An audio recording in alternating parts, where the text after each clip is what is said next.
The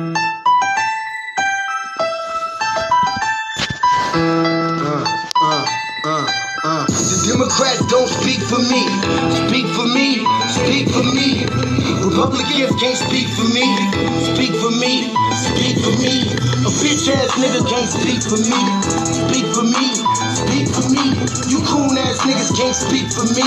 Speak for me. Speak for me. Listen here, this is a fact of life. I be rapping like Nat Turner came back to life. Grab Donald Trump by the pussy, he ain't acting right. I never run from a conflict, I be glad to fight. It's a very cold world that we living in. Somebody please tell Elizabeth you're not an Indian. You just trying to con them people to get the benefit. Just another immigrant, stealing from the Indians. That's some punk ass shit and that's too lame. Now we finna step over to Andrew Yang. And you a sucker, you could never speak for black folks. Fake ass pandit, trying to get the black vote. The Democrats don't speak for me. Speak for me. Speak for me. Republicans can't speak for me. Speak for me. Speak for me. A bitch ass nigga can't speak for me. Speak for me. Speak for me.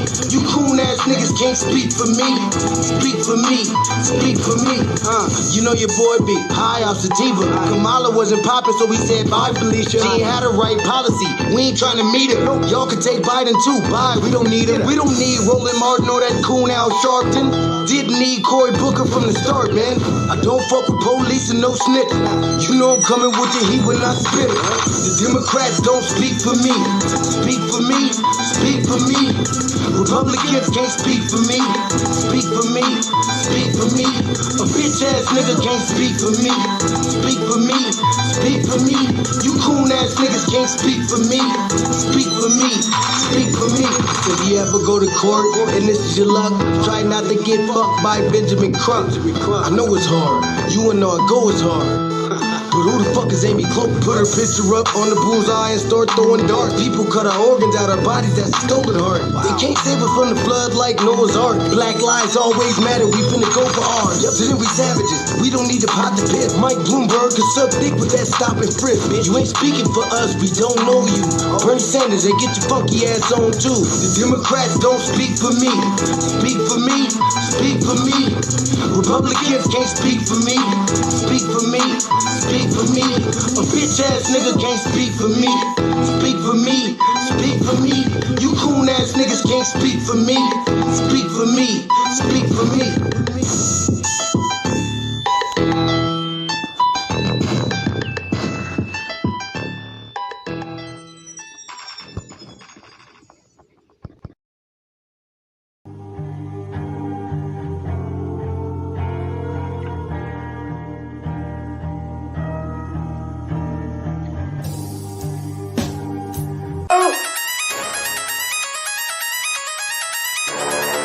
I'm talking about Shabaka going crazy. People going crazy in these motherfuckers. Run that shit back, man. But it means nothing. Nothing. Without a woman on the bed.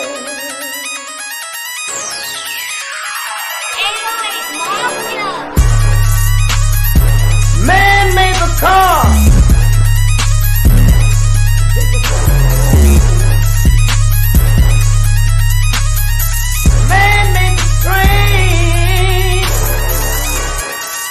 Carry the heavy load.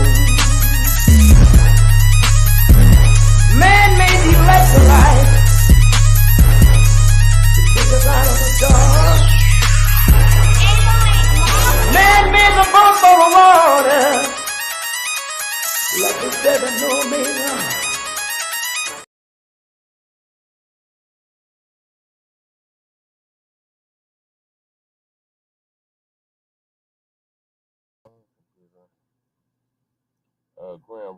Grand Risings.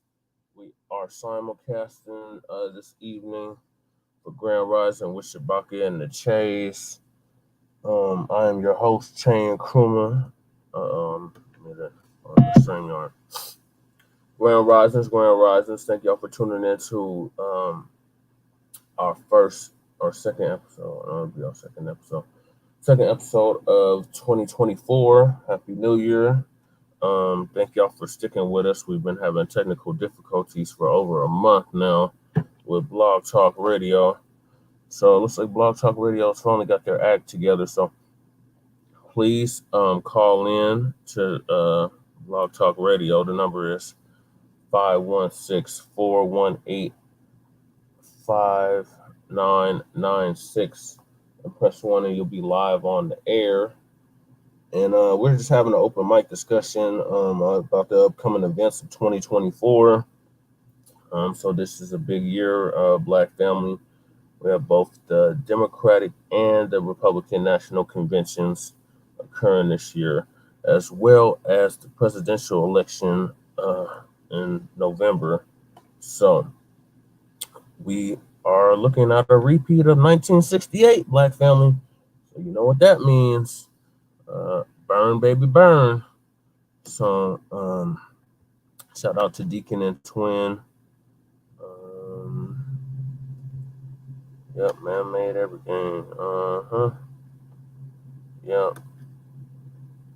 So I think Lady Che and Shabaka are asleep right now. They have been sent the link. So please call in, Deacon and Twin. If you want to call in, you can. I said the number is 516-418-5996 and press 1 and you'll be live on the air. So this is episode 2 of season 8. We are now in our 8th season of Shabaka's Black Experience Enhanced. Shabaka's Black Experience Enhanced is based off the 50th anniversary of the original Black Panther Party for Self-Defense, which was created in Oakland, California in 1966, October 5th, 1966 to be exact. It's not working. Lady Chase says it's not working. It's not working. It's not working. What's not working?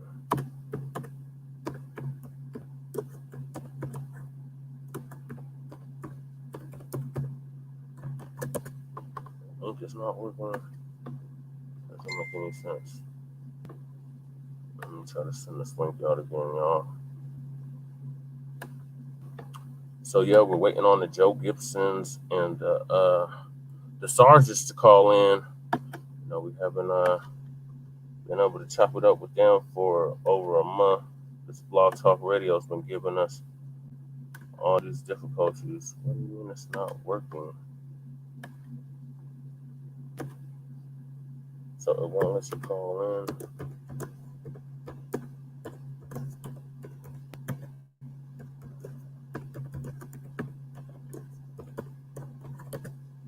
It's working on my end. I don't know why it's not working on your end.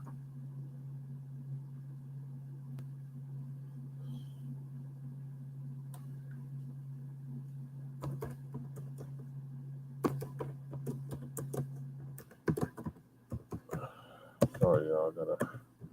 Everybody waits till last minute to message me. Go on at the same time every Friday. So yeah, please call in if it allows you to. If Lady Chase so much not letting people call in.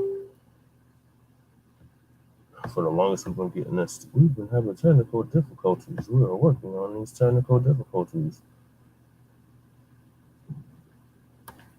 And today was the only day we didn't have that issue, so I don't know why it's not letting her call in.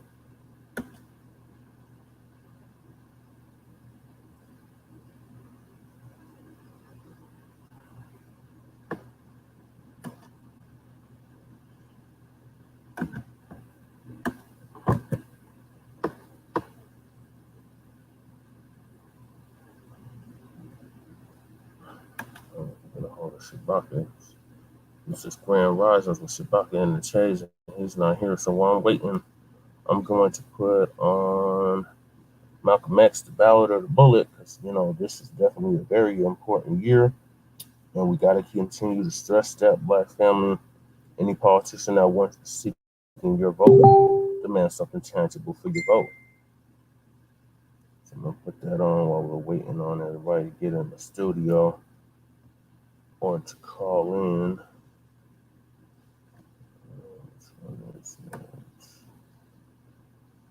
It's this one.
to be able to get together, but if we keep our religion at home, keep our religion in the closet, keep our religion between ourselves and our God, when we come out here, we have faith that's common to all of us against the enemy who is common to all of us.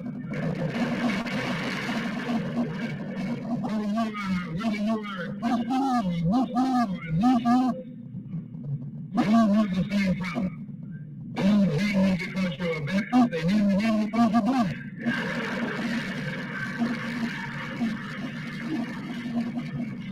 They don't hate me because I'm a Muslim, they think I'm a black. It's not always for the same reason. All of us can't live in the same area. We're all in the same bed, in the same boat. We suffer political oppression, economic exploitation, and social degradation. All of them from the same area. The government has failed. You can't deny that. Anytime you live in the 21st century and you're walking around with a Russia overcome, the government has failed.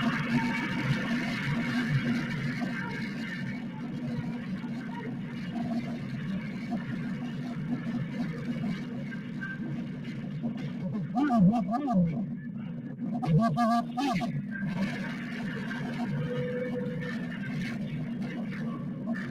Today is time to stop trying and stop winning.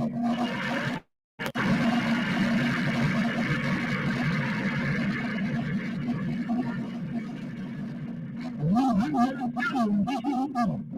Because we got a new generation of black people in our country. We're going to try anything but forever about us.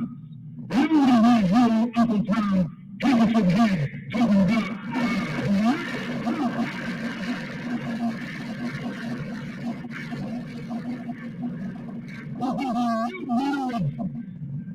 if they're going to black men, black women, and find all the Korea and South Vietnam for things 800 million Chinese.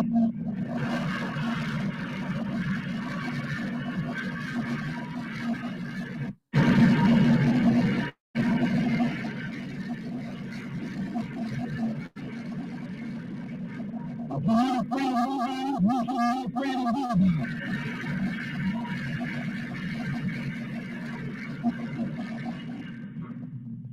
Well, I don't think I was doing things. I speak as a victim of America's so-called democracy. I have never seen democracy, only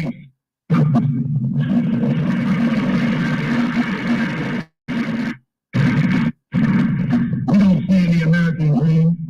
We've experienced only the American labor. The generation that's coming up now can see it. They're not afraid to say it. If you go to jail, so what? If you got in the border in jail.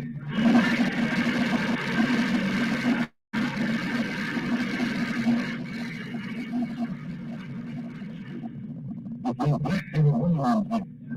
And the man says, well, for something. Stop talking about for something. As long as you stop at the Canadian border, you'll stop.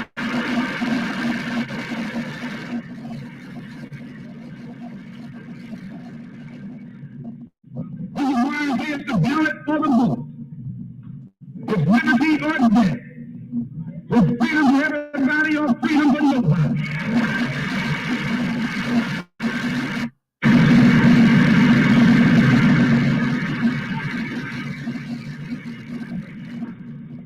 America today finds itself in a unique situation. Historically, revolutionary. Yes, they are. They have never had a blood revolution or a non-violent revolution. Don't happen even in Hollywood.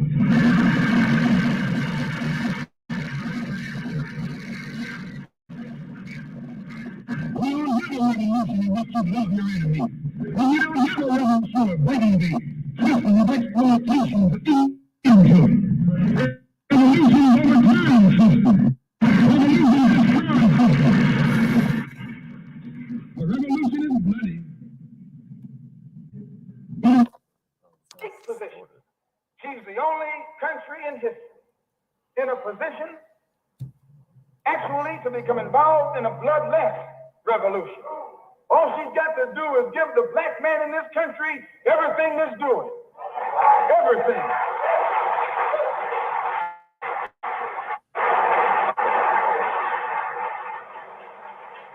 I hope that the white man can see this. Because if you don't see it, you're finished. If you don't see it, you're going to become involved in some action in which you don't have a chance. We don't care anything about your atomic bomb. It's useless because other countries have atomic bombs. When 2 or 3 different countries have atomic bombs, nobody can use it. So it means that the white man today is without a weapon. If you want some action, you got to come on down to earth. And there's more black people on earth than there are white people.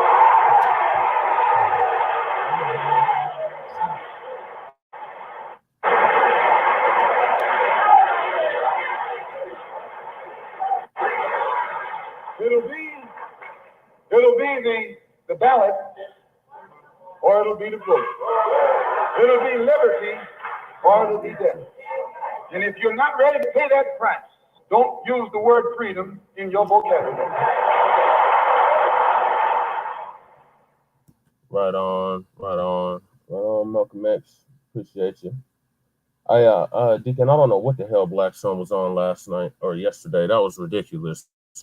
He really upset Lady Che and Shabaka with that nonsense.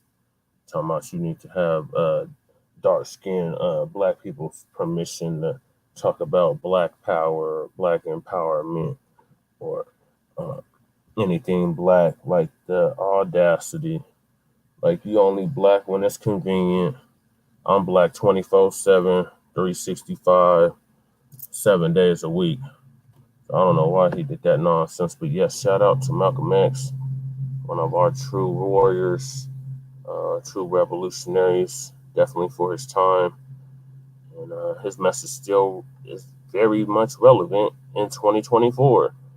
So nobody's still not got in the studio. Nobody's called in. I don't know what everybody's up to, if they're sleeping or what. I'm waiting. I'm going to put on another clip. It's my favorite clip from Malcolm X, and that is the house nigga versus the field nigga. And that was on full display yesterday on the Arena Uncensored. To understand this, you have to go back to what young brother here referred to as the house Negro and the field Negro, back during slavery. There was 2 kinds of slaves. There was the house Negro and the field Negro. The house Negro, they lived in the house with master. They dressed pretty good. They ate good because they ate his food, what he left. They lived in the attic or the basement, but still they lived near their master. And they loved their master more than the master loved himself. They would give their life to save their master's house quicker than the master would. The house Negro, if the master said, we got a good house here, the house Negro said, yeah, we got a good house here. Whenever the master said we, he said we. That's how you can tell a house Negro. If the master's house caught on fire, the house Negro would fight harder to put the blaze out than the master would. If the master got sick, the house Negro would say, what's the matter, boss? We sick. We sick.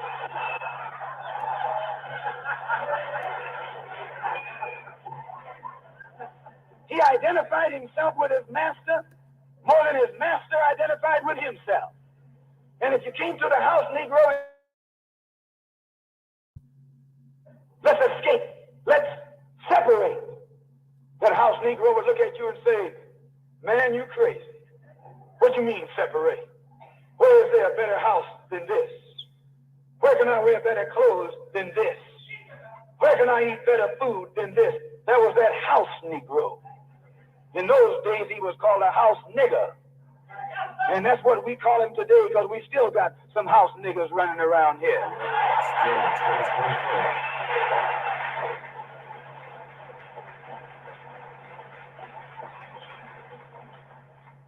This modern house Negro loves his master. He wants to live near him. He'll pay 3 times as much as the house is worth just to live near his master. And then brag about, I'm the only Negro out here.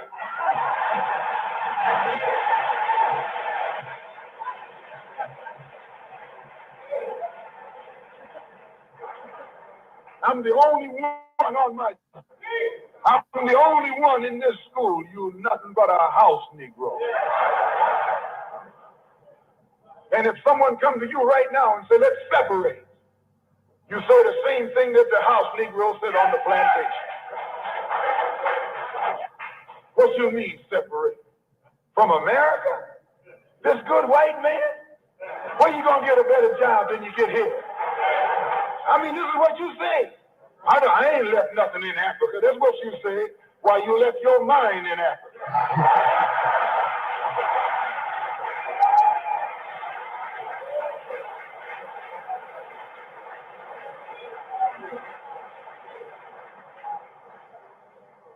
On that same plantation, there was the field Negro.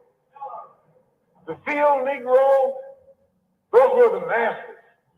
There was always more Negroes in the field than there was Negroes in the house. The Negro in the field caught hell. He ate leftovers.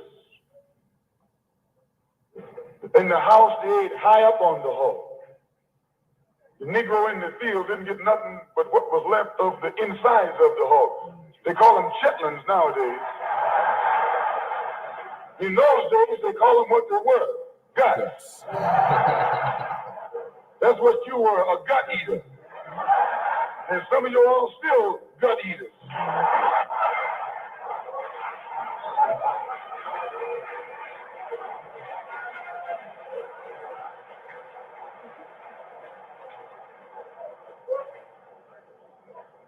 The field Negro was beaten from morning till night. He lived in a shack, in a hut. He wore cast-off clothes. And he hated his master. I say he hated his master. He was intelligent.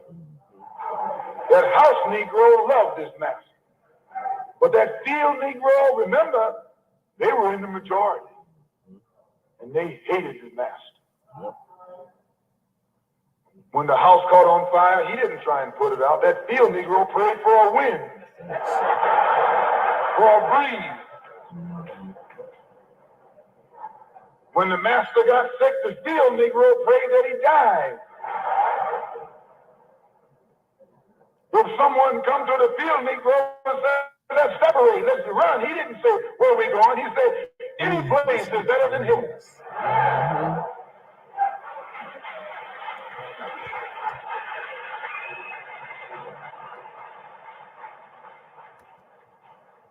You got field Negroes in America today.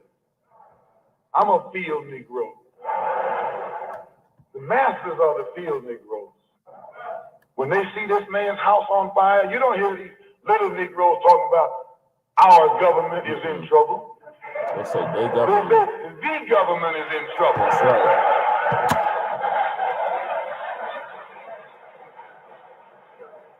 Imagine a Negro, our government.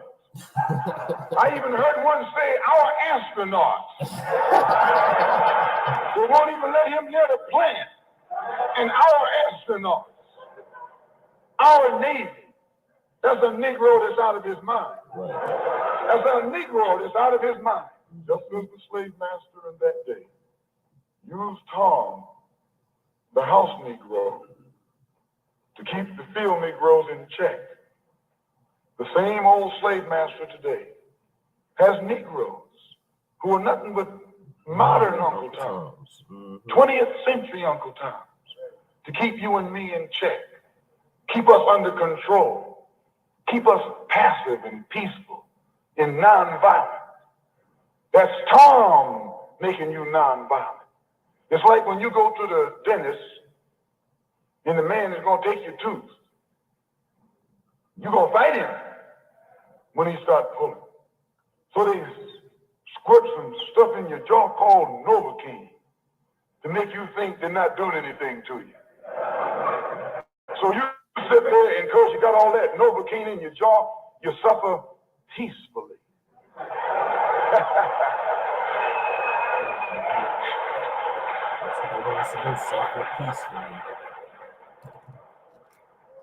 Blood running all down your jaw. And you don't know what's happening. Because someone has taught you to suffer peacefully. The white man do the same thing to you in the street. When he gonna want to put knots on your head and take advantage of you and don't have to be afraid of you fighting back. To keep you from fighting back, he get these old religious Uncle Toms to teach you and me. They're just like Novocaine. Suffer peacefully.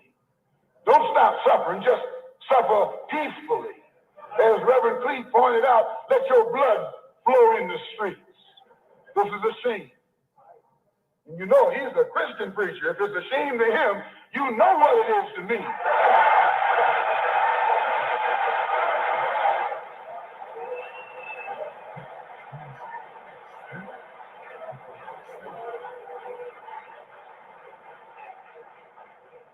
There's nothing in our book, the Quran, as you call it, Quran, teaches us to suffer peacefully. Our religion teaches us to be intelligent, be peaceful, be courteous, obey the law, respect everyone. But if someone puts his hand on you, send him to the cemetery.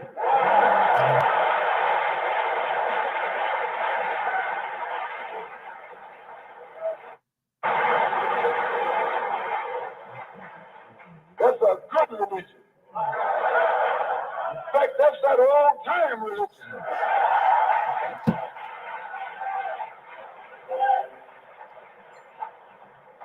That's the one that Ma and Pa used to talk about. An eye for an eye, and a tooth for a tooth, and a head for a head, and a life for a life. That's a good religion. And then anybody, no one resents that kind of religion being taught but a wolf who intends to make you his meal. This is the way it is with the white man in America. He's a wolf, and you are sheep. Anytime a shepherd, a pastor, on StreamYard, so teach you and me chime in. It's about 30 minutes not later. to run from the white man. And at the same time, teachers don't fight the white man.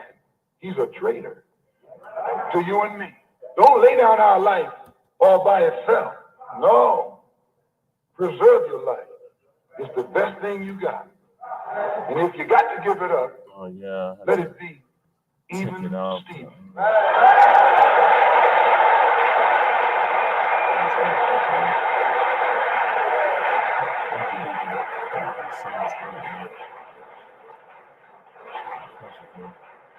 The slave master took Tom and dressed him well and fed him well and even gave him a little education. Gave him a long coat and a top hat. All right, greetings, Lady Shay, Grand Risings. Should I stay on the blog talk or should I hang up? What should I really do here in this situation? Grand Rising, everybody, or Jesse, where's the black cat at? He's asleep. I don't know where he's at. He must be asleep. I done called him and messaged him, but we're just streaming on our platforms, but we got Deacon and Twin in here. Yeah, but what I'm saying is, are we still live on Blog Talk? Yes. Okay, so we're just all right. Well, Grand Rising, Black Valley, Blog Talk listeners, and Grand Rising to the people on in the chat on the StreamYard. Yeah. So go ahead. Well, I'm sorry late. Sorry I'm late. Situation. I was just playing some clips from Malcolm X until you and Shabaka got in the studio. He ain't here yet. I know. So it's an open mic discussion show. So Deacon and Twin said they don't know why Black Son did what he did yesterday. What are you talking about? You was talking about it in there. Why? Why? Yeah, why? He said, "What's Shabaka still upset?" Shabaka, because Shabaka Upset. upset. I would say this. I would say I don't know. I don't think Shabaka heard the shit that I heard prior to me popping on. So I don't know. And it's all right. We as light skinned folk gonna just move around and move past it. We see how we see how we seen, and we should just be used to it as we was told. Dealing with colors, I mean, all kinds of animosity, and then sometimes they just get it gets too empowered for this light shade. So I don't know, I don't know how Shabaka feel, but I don't know if he heard the same shit I heard before. Before me popping on, I didn't know all the other shit happened till after the fact that I got on. So I got on like kind of late, and when I went back and was just replaying the episode. So I like to I'll just be clicking on shit, like to go over my stuff, and so I caught the very beginning for like the first 18 minutes, and that was all I needed to hear. So that was enough. So I don't think I think if Shabaka would have heard the first 18 minutes, I think he would have got on. He wouldn't have allowed that to happen. He wouldn't have allowed any of that to happen because that was a lot. So I didn't know. I didn't know when I popped out. If I would have known all that, I think I wouldn't have been so polite, so nice. Because I didn't know what was going on, just popping on, and to allow all of that just because I felt like it needed to get out the system. I never have that. I don't do that. I'm better than that, and it's not my fault. It's not my fault. I know I'm much more codified and better than all that shit. So yeah, if Shabaka would have heard it, I think he would have felt the same way I feel. And better to just be polite and keep it pushing, act like just let's move past it. That's what we gotta do. Ain't gonna stop. It ain't gonna stop the empowerment of the people. It's not gonna stop just because some feel a certain kind of way. It's not our fault, that we just on our shit like that. It's a bit thankful because it's a powerful thing to be able to reach Black people and wake them up and help them get empowered. It's a very fucking powerful thing. And the people that don't see that, and they're Black, and they don't see the good shit that we do, trying to wake them up so they can get on code and do the right things. You know what I mean? That when last one was talking about nah, just let it go. I think that's a shame for them. It's a plight on them that they don't see the work that we do that they're not doing, and so we can't allow that poison to stop the movement of Black people, the betterment of Black people. Hey, there's some that are just like that, and then there's us. You know what I mean? Some that feels the kind of way, and then there's us. And I of course it would bother somebody. I'm a girl, and the only girl that was there yesterday. And I felt like I held it down as much as I could, fair skin and all, riding big lips. Keep talking, lady. Shabaka's calling me. The Shabaka calling it now on the on the radio. Yeah, he said he's calling in. Power. He said he's gonna call in on Blog Talk. Where is Joe Gibson? I don't know. I don't know where Joe Gibson or Sarge is at. Nobody's even in the chat. I guess give it a minute, man. They usually pop Blog Talk. There's people in the chat on StreamYard, but there's nobody on the chat on Blog Talk. Okay, here's Shabaka. We're good. MD, Deacon, Twin. It's good. Grand Rise and Shabaka. I'm in the studio too. Grand Rise and Shabaka. Mm-hmm. And we're streaming. We're all in the studio now. Shabaka, would you want me to extend the show since you're running like 30 minutes behind? Okay. Okay. Did you want to go? Okay. Did I want you to do it now? Extend the show. Rather check. He wants to Can know you if you hear want me? to. Yeah, go ahead, Yeah, Jesse. yeah, I could hear you. Do you want me to extend the show since you're running like 30 minutes late? Yes. Yeah, if you can, yeah, and appreciate you, man, getting it up there, man. You know Okay, what so I'm we're saying? So what's our topic? simulcasting on StreamYard and Blog Talk. We're not on the Oh, arena, okay, but good. people from the arena are over here in the StreamYard. Um, we're No, okay, streaming on which is fine. Facebook. We're streaming on my Facebook, the Frontline Black News Facebook, Shabaka's Black Experience Enhanced, the group page, the group, Yes, sir. the RBA on YouTube, Frontline Black News on YouTube, and my personal page on YouTube. Okay, yes, sir. Okay, yeah, good, real good. Because where I'm at, man, you know what I'm saying? I got limited access, man, you know, to the internet, you know, and I just so Jesse, happen to be see your going whole through there, man, screen, guys. called up there. I So know. what's our topic for? Yeah. You put the Okay, open so mic what's our discussion. So what happened yesterday I'm done, with man. Black Sun and Can we? I want to move past that. Can we? Do something else? Can we go somewhere else? Like, there's a yeah. lot of shit that happened So yesterday. yes, lady, Tay, can I fill in Shabaka? So prior to that, I was playing clips from Malcolm X. I played the Ballad or the Bullet, and then I played Yeah, the House of the Oh, Buster yeah. Field Negro, and then Lady Tay jumped on. yeah. I was late, Oh, Shabaka. okay. My fault. All right. It's all good. It's all good. I had Well, an emergency at the house. Black son, you know what I'm saying? I feel sorry for him, man, you know, because he chose to go that route.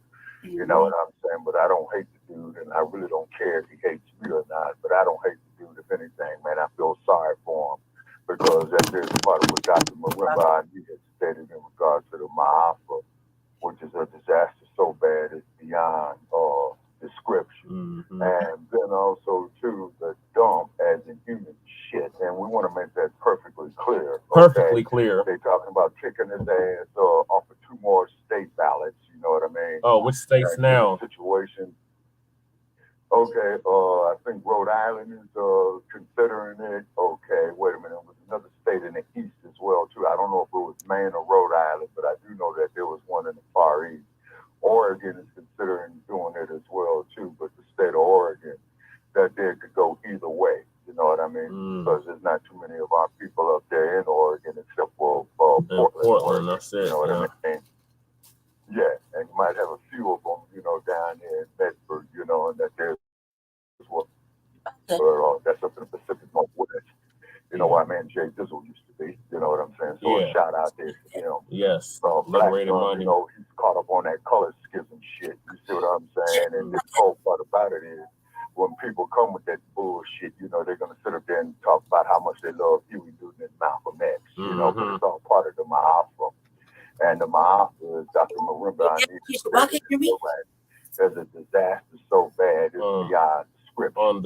I have you muted on the blog talk. Can you hear her, Shabaka? Can you hear Lady Tay? Can you hear me? Can you hear me, Shabaka?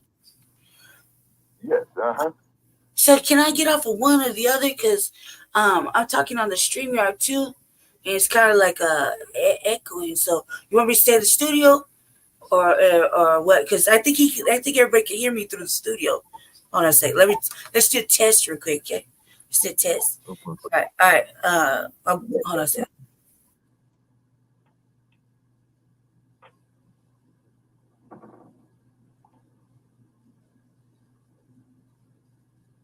Okay. Yeah. Okay. And then we see MD 210 up there saying what happened. You know what I'm saying? He knows what happened though, because he was there. Hey man, it's cool. It's great. We know, and I feel like we just go carry our little light skinned heads high because we fucked up. We good with it. That ain't on. It's not on us. We shouldn't feel bad. We don't need to feel bad. We don't need to feel any kind of way. It's not a us problem. It's It's another mindset, and it's okay. You shit, pray for you, bro. You know what I mean? Like keep you in our thoughts and prayers. It's cool. We all. I'm over it. I'm over it. I'm over it. Like everybody said, me, seduction doll, should not be uncomfortable with the colorism that happens to me on a daily basis, and then the shaming that goes along with my fucking black empowered self. You know, I should be used to it. That's what I was told. I need to be used to it. So I'm cool. I'm used to it. Look, smiley. Y'all can take that to camera. I would, but my hair messy. But that's just it, though, lady. See, all that there is all part of the mafia. Dr. Maruga, I think that stated with the disaster so bad it is beyond description. But the part that really kills me is that people who get on that colorism shit, okay, you know, they want to sit up there and praise Malcolm X and Huey Newton. And then, not to mention the fact, you know, on colorism, okay, there was a dude by the name of Adam Clayton Powell who was kicked out the U.S. Congress, okay, who was a light-skinned black man because he embraced the concept of black empowerment. Thurgood Marshall, too. And keep in mind. Yeah, exactly. There you go. I'll say this though. I will say this. I will say this though. I'm a lady, and I keep it. I'm gonna be a lady. I will say this though. It is so foul to me that a man can talk to me. My man is around and talk to me like I gotta ask him for permission to be in my black supremacist self, or to be black empowered, or be anything, when that is the most disrespectful. Because at that time I may not be as dark, but I am greater than. And that was the shame. That was the upsetting part, because I was there and I held it down by myself. And that's all that mattered. I held it down by myself with nobody to defend me. And I could defend myself. That's fine. But it's really a bad look for another brother to tell me I need to raise my hand and show him respect. And the shit he talking about, when it's not, and I came with respect, and to disrespect me is another level of behavior that I could never fathom. Especially when I'm a guest and I didn't come up there to disrespect. I just came to say hi. You feel me? I didn't never come nowhere to disrespect. So for that to happen, and then for me to, back that track up a little bit, because I didn't even know. I just popped on. I was on doing my shit with my sister. I had my own shit going on. I popped on later. I didn't even know what was going on. So the fact that I walked into it in a good way, that was even worse, because little does anybody know, if I want to do anything for our people politically with the new black media, that right there will destroy it.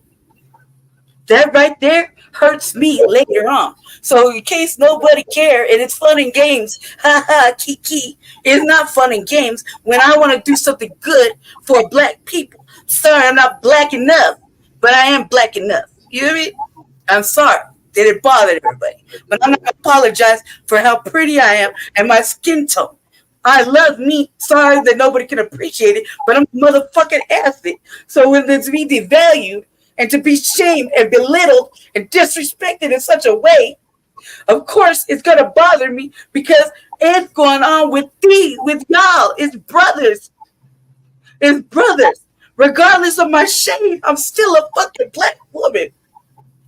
That's what's disrespectful. That's what bothered me. I'm sorry, Shabaka. I'm sorry. I apologize. It's your show. Good morning. Grand Rising. I'm MD. Why? So you can do it too? You go on? See, all of that is part of the mafia, you see. And then the whole thing, with Black Son talking that bullshit, what I'm saying? That's emotional shit you get out of it like that. And then I look at this trick, and he was up here born in 1973. I don't need no permission from no damn youngster. I was damn near grown in 1973 when this motherfucker was born. You know what I'm saying? So yeah. What what you talking about? Then the shit is really ignorant, and it is part of a divide and conquer technique. You know what I mean? And divisive. We shouldn't fight amongst each other, my brothers. We shouldn't fight amongst each other when the real enemy is racism, white supremacy. It should never be shame the light skinned brought because she's empowered and she feel like standing up for the right shit, which is us. Excuse me, more melanated people. Okay, I'm not gonna apologize for being who I am. I should never have to. And as well as these lady chairs, because like I said, when they book us into the county jail, you know what they're saying? They got your ass black. You know, when they come up there and say, The rest me, I'm black. every black man is in jeopardy. Mexicans call me my thing. County, you know what I mean? And Whites don't even speak to me. So what are you talking about? Just like everybody else. Be an agent.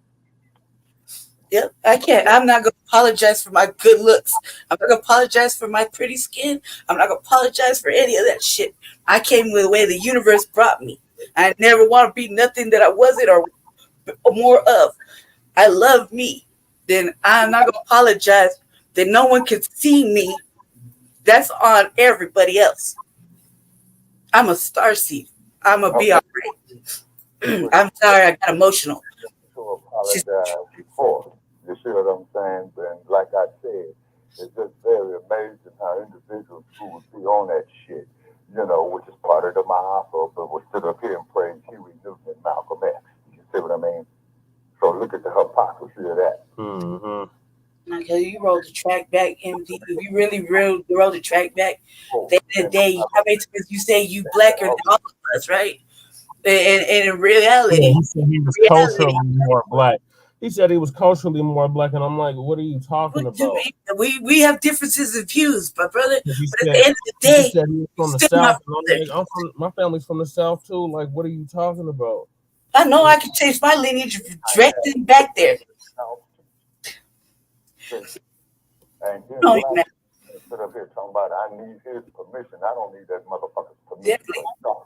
He ain't my dude. I don't need his permission. I don't need Black's permission. And because that, another brother, a real brother, that would vouch for me before that, before even Jesse did, on who I am. And that was who brought us over and introduced us to all of that. That was Brother Yanga. He tried to bring Yanga into the mix too. Right. And he called him whatever, but that's okay. That's okay. It's just fun and games right now, right? So I'm just gonna let it go and treat it like that. It's ha kiki. You got your way. It's cool. With no hard feelings. I'm used to it. Like I was told, I should be used to it. I'm used to it. So, but just let this know this. I don't see any other sister as dark as my dude is doing all the hard work I do for us. Show me that goes as hard as I do. Show me that it's not some old wishy-washy back shit. Show me. Because at the end of the day, I have yet to see one that has kept it consistent other than the women on the new black media side. And there's only a few. Little, like -3, like -5. Okay? Yeah, the sisters that are Black Panthers, they're a different type of breed. They're a different type of breed. Those are real sisters. Okay? They wouldn't do that kind of shit because they see the work I put in. It's about what I'm standing on. I never change. I stayed consistent. I don't bounce off into the European side of my mama. You feel me? I'm over here with us. Until y'all can show me another sister that isn't a Black Panther, another sister that does the work I do consistently, that isn't on the new black media, then I'll shut up. But I ain't seen one yet that's on that old mammy shit or some other fucking coonstra shit. I ain't seen one yet. And you they should be thanking me. I'm trying to empower them to get that way for y'all. For you brothers. You're welcome. Lady J, just keep on doing what you're doing. You know what I'm saying? It's because, you know, the ignorance in the black community and of the self-hatred and what have you. You know what I'm saying? That's all part of the mob. A disaster so bad it's beyond description. You see what I mean?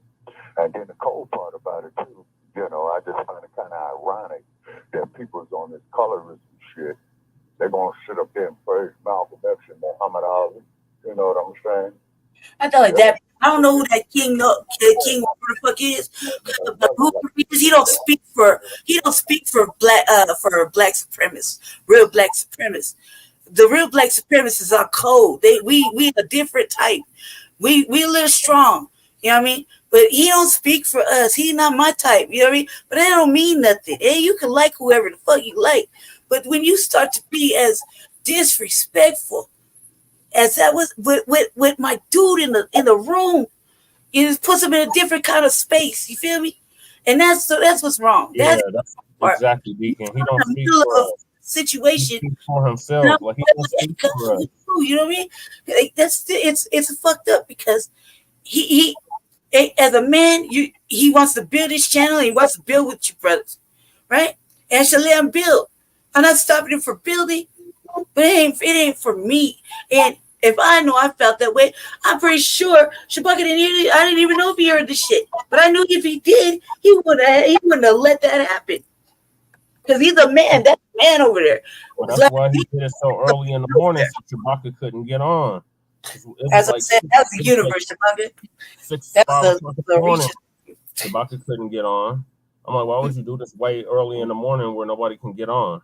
And the people they can't even get on because it's so freaking early in the morning. I didn't want to be woken up to that shit. Yeah, I woke him up. I was doing my show. And I was on with my sister. My sister, loud and ratchet. I was a little retired. She's from Louisiana. But she's dark as Jesse, right? Her mama red bone, 2 shades darker than me, right? I'm like, man, like I was over there bullshitting on my show with her. I didn't even know it was going down. I walked into it all nice and shit, you know, polite, even apologized. Well, like I said, okay, there ain't nothing to apologize for. Okay, now keep in mind, this is why I'm always saying, you know, for people to check out a movie they made in the year 1957 called Band of Angels. Okay? Right, you would have qualified for the auction block. Malcolm X would have qualified for the auction block. If you knew him, would have applied for the auction block. Goddamn, Cleaver's wife, Yep. She would have applied. Kathleen Cleaver would have. I met Kathleen Cleaver. Mm-hmm. Shahar Ali would have qualified for the auction block. So that's bullshit what he was talking about. But this is the shit that Dr. Cobb would too. He would, and a lot of light skinned motherfuckers. And when we talk about light skinned dudes that are like this, we fuck with 3 light skinned dudes that are smart like us, like this for life side. TV and SETI. Yep, would have qualified for the auction block. Yeah, and I know ain't nobody, you know, everybody got their feelings about SETI, but SETI speak black to me. And that's the way I learned a lot from him over the years. You know what I mean? I learned a lot from him over the years. A lot. I don't subscribe to fucking off-brand fucking black mindset. That's my opinion. But I don't come over there and push my opinions on another chat room. They got a diverse crowd. You don't see the whites over here. No, not at all. Different shit on this side. We go to a diverse platform, and I know I gotta behave. I'm a guest, and me saying me speaking the way I speak. That's just how I talk. But I never would have thought that he would be so. I mean, because he could have said I offended him when I said Vivek wasn't black when I was around. Right. I didn't know he was gonna stuff it and hold it down, and then something else trigger him, and then all of a sudden you did it. So she's like, all right, I sure did. Okay, I'm sorry. I'm sorry. Yes, sir. I'm sorry. You know what I mean? Come on now. You could have said that when I was on the platform, being live and fucking talking shit, and say, yeah, you know, whatever. I understand where everybody coming from. You allowed to like the Trump options. You know what I mean? That's how they push in the narrative. Of course, black people are gonna go with that right now because they seen him close the border. They seen him put the fucking DACA kids in fences and shit. They seen that. So yeah, of course it's gonna speak to the inner Trumpy. Okay, I get it. I get it. I ain't taking it away. Like I said, it sells itself like drugs and pussy. I get it. You know what I mean? But at the same time, that you know what I mean? That shit is that's just a little different. But I don't go in there disrespecting. If anything, I'm laughing, I'm clowning around. But if I upset the balance, I apologized. And I meant it. You know what I mean? So for it to carry on prior to me even showing up, like 18 minutes in the first start, I stopped at 18 minutes because that was enough. You know, that first 18 minutes, I was like, whoa, I wish someone would have warned me. And I wouldn't have walked in all kind and happy and like, hey, what you talking about? Whoa, what happened? Whoa, okay, so oh, shit, for real? I'm sorry. What he is it? Yeah. And I was giggling. I thought he was just kidding. I played that first 18 minutes, and you hear the tone and the anger and the aggression that he was talking. That was serious. He was serious. I didn't know that. You feel me? I didn't know he was holding on to that, whatever triggered. I didn't know that. You listen to that first 18 minutes, cuz is really angry. I didn't either. I didn't get on until like fucking 30 minutes. I didn't even know. I didn't know. I just popped on. I was cruising the internet after my show, looking for Professor Black Truth, because that's the morning thing. That's the morning thing that we do. Every morning, Professor Black Truth come on, except for on Saturdays. Sundays. You know what I mean? That's what I was doing. It was early. I thought Jesse went to the restroom. I didn't know he was in the front room. I'm in the back. I didn't know he was in the front room. And I just popped on because I seen the title. That's the only reason I just popped on. Ain't nobody. He think he was joking, but he can be an asshole, and that was definitely some asshole shit he pulled yesterday. But I didn't know. Like I said, I feel sorry for the brother. You know what I'm saying? And like I said, and I was saying Jesse has to build the channels for Shabaka's Black Experience in the Frontline Black News. You know what I mean? He has that. That's the goal. Our goal. We have goals, and the goal is to build with the brothers. You know what I mean? Jesse had a goal to build with you brothers. So we can't stop that just because of a bad. We'll call it a bad day. I ate that. We'll call it a bad day. Hopefully, he got out of the system. You know what I mean? He's been holding that in for a while, and he was like, "Yeah, I seen another show, and I just had to address this." And I was like, "What the hell are you talking about?" Oh, I don't know what show you see because hey, look, you know, this is the thing. Everybody could get a hold of me on Messenger. Message me. If I offended you, I'll apologize. If I upset your feelings, I'll apologize. I'm a real motherfucker like that. If just show me how I did it and show me I was wrong. You know what I mean? Hey, you ain't got no issue. I ain't even gonna argue. I just say I'm sorry and I won't do it again. If it's like that, but you reach out before you do something that's gonna be detrimental to my fucking career later on. Because what it looked like is it looked like I'm getting attacked, right? By some off-brand shit. Some shit that would be considered coonish to the most, because I'm trying to get on with politically later on in the future. That's exactly why I said on that show, black is more than just a color, it's a mindset. Right. And I'm trying to do some real shit right there.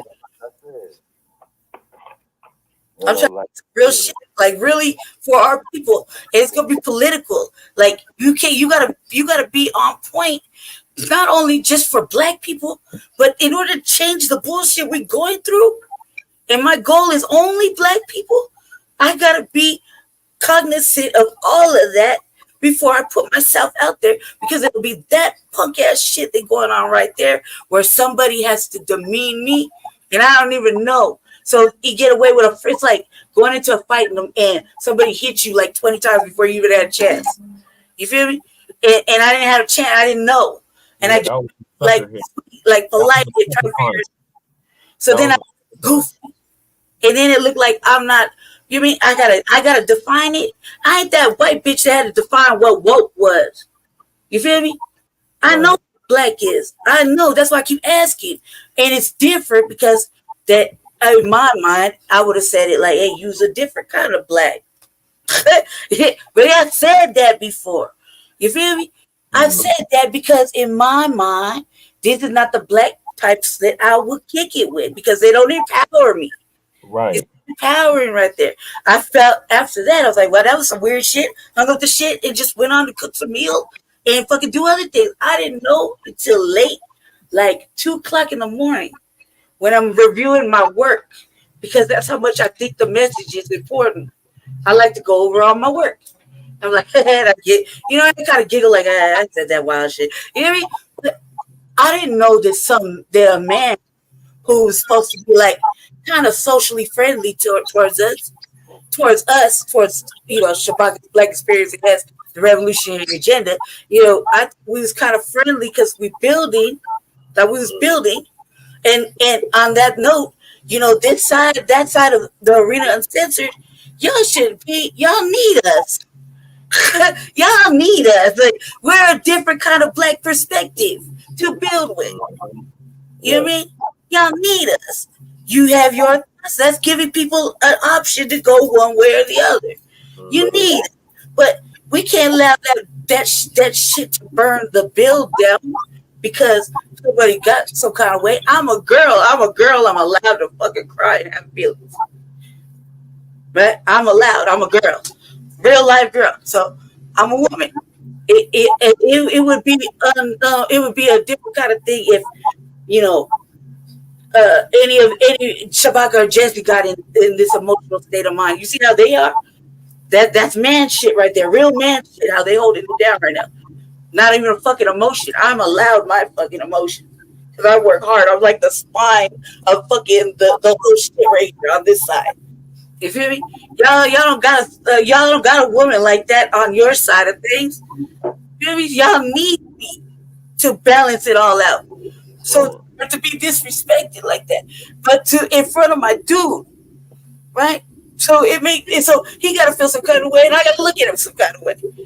So you're like causing a rift in the 75% Black love thing we got going on. You feel me? That's fucked up. So I gotta feel that kind of way. Then I gotta have it's gone everywhere. Everybody's seen it.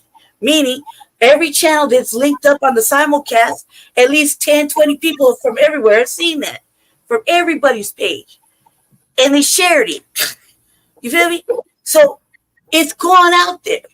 And when it goes out there, it's not just going out there to off brands, it's going out there to new Black media that actually follow us and listen to us, and we know they're listening because they copy our words. They follow. It's going out to the true enemy, the open enemy, the whites. Open enemy. Whites is watching this shit like, oh, these niggas are still on that dumb shit. Right. Oh, we got them. No, like how he did that. I feel like this. Indeed. We talked about it now. I'm over it. There's nothing to be said. Welcome to calling too, motherfucker. You know what I'm saying? It's cool. We good. I'm good on my. There's nothing he can say to me. You feel me? He would really ultimately.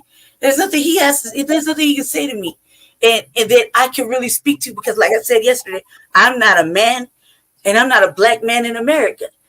That's a conversation for the brothers. You think? That's a conversation for the brothers. I'm just a woman, a fucking half breed. Well, but I'm a woman. But the shit was directed like, look, motherfuckers. I'm gonna check your bitch in front of you. I'm gonna tell your bitch you gotta raise her hand. I'm gonna tell your best friend he gotta raise his hand too, right, in front of you and make you feel some kind of way. And I'm like, whoa, because I know how to read and speak. And I'm looking at the chat like, wow, God, he was doing the most. Right, but it's okay. I let it go. That is Jesse just opened the dialogue so we could catch up on the yesterday's affairs. I preferred not to because I was emotional. So I was like, I'm good now. There's a lot of other shit we could be talking about that happened in the news, especially with the Republicans. Mm-hmm. And he's just he was upset because we don't support the jump as in human shit. And we don't support fucking bad salami. And that was his way of trying to get at y'all specifically because he threw me in the mix too. But he was like, well, you're dark as me, so you get a pass. But everybody that's smarter than us don't get a pass. They need our permission. And I'm like, Man, what the fuck are that you motherfucker, talking I don't about? need a pass from that trick shit. I know designated is greater than that would just go ahead and say, she do the work. She do the work. No questions asked. She put in the work for black people. Mhm. What you talking about, brother? You feel me? Real dark skinned, dark obsidian black motherfuckers I know would say that to him. Simmer down, young pup. She do the work. They would say that because it's a fucking fact. It's not a flex. It's a fact. Then not to mention the fact, the work that Frederick Douglass did. I brought Frederick Douglass up. I gotta watch the whole video because it's like I probably get past the 18 minutes. I would have to even do it justice because the majority of us didn't even hop on the panel until like 30 minutes to an hour in. And that show was like 3-4 hours long. So I mean, we were going back and forth tit for tat with him about this shit. Yeah. I understand. Like, there's a couple things why I watched the bag is because I didn't understand the Constitution, or not the Constitution, the 10 Commandment part. Because I think I summed it up in my mind that it was a problem with white people. White people created that. Then they bickered about it with white people, and then it was really about white people or white races. Yeah, that's how I summed it up, I think. But I had to go back because I was like, maybe I should educate myself. But I couldn't remember what was said exactly, so that's why I went back to it so I could hear exactly what was said, so I could look it up and actually educate myself. And I wish I didn't. I wish I didn't. That was toward the end where we were talking about the 10 Commandments. I was in the motion, Jesse, when it was going on. I didn't know when it was because when I got off, I was like, I'm feeling well. You pull that shit on me. I turned the camera on, like, nigga, we the same complexion. Like, what the fuck are you talking about? Yeah. Well, see, he's hooked up on what they call colorism, Brother Chet. You see what I'm saying? It was a divide and conquer technique. You see what I mean? Mm-hmm. And then, and just like when we need to do that, MD, because that was ridiculous. I don't understand why he did that shit. He probably, like I said, I'm saying the motherfucker might be an H. He's definitely a provocateur with that type of shit. Well, either way, you shouldn't come at somebody. You shouldn't come at a girl for whatever. Even if I wronged you, bro, like, it's cool. Why didn't you just reach out to Jesse and then I could have just apologized on the back end, because at the end of the day, it will affect me, just like I take it real serious. Like, Cornel West is coming to town. Even if y'all don't like him, I still want to learn how to do more work so I could be better at when I do apply for running for office later. There's still some teaching there, So I feel like it will mess me up later because I'm this kind of black, socially or whatever, culturally. I guess that's what we're going with. Okay, I'm over there. I'm over here. Yeah? But that don't mean that I'm gonna take away and not learn something from over there. That's the whole thing. Yeah, man. Well, I don't even know what man. You should just know that on the Black First thought process, it's all bad. We don't want either side to go. We want the collapse of both parties. Secretly, because we see fuck shit with both sides. He gave you $100 when you met. God, that's no good. I wish he'd give me $100. Nah, but I was like, he just did a little razzle dazzle. I'm gonna get him on code. You hear me? But other than that, I support it till I can't. He was mad because we keep calling the dump as inhuman shit, and we want to make that perfectly clear. Right. Yeah, we know what he's capable of. We know he's gonna shut down the border. But my question was: is you gonna come round up all these thousands and thousands over here that's just fucking off? And I was asking the real questions that black people want to know. I don't know if everybody's comfortable in these states with all these Hispanics doing the most. I don't know. I mean, I know we're not. He didn't give me $100. I met him back in 2012. He definitely didn't give me $100. Give me a book though. He could give me a book, and I asked him. Book from him though. Yeah, I asked him. He got like a lot of books. He got one book I've been looking at. I was like, but I just feel like he was just the Cornel West is like like uh like the like the grenade in the middle of two already explosive situations. He's just like the ticking little time bomb, just waiting to go off. But he don't know, he just needs a little bit more of a push. But other than that, I just wanted to see the collapse because neither of the two-party systems really have been that great with black people. I mean, if Trump was really that good, wouldn't we have had reparations? I mean, stimulus check is cool, I guess. But it's similar check But not it's reparations. not reparations, right? That's not tangible. It was something to get us through, right? That was something for everybody. That wasn't Right. specific. It was for everybody. Exactly, Jess. Exactly. So it's supposed to be a healthy debate. Talk about politics, right? He got mad because he was like, I think Vivek is going to make, I think Trump the dump is going to make him his vice president. And I'm like, the dump is not going to select him as vice president. Yeah, but this is like on a previous show or some shit when I said some he said racist shit. I said some racist shit. Goddamn right, that's what I do, y'all. I be saying a lot of hot boy shit, but I'm not wrong.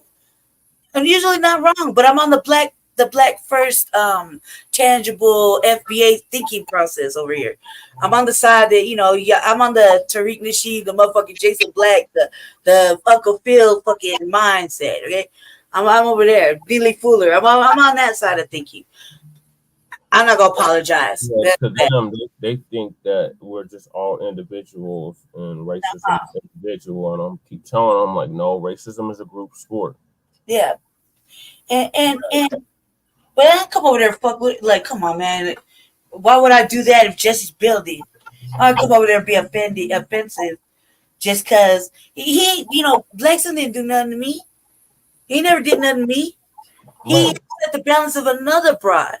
And he never did me no dirty. That's why I was like, but Jesse fucking with him. I guess, I'm going, but we knew it was going to cost, I knew it was going to cause problems somewhere else. You know what I mean?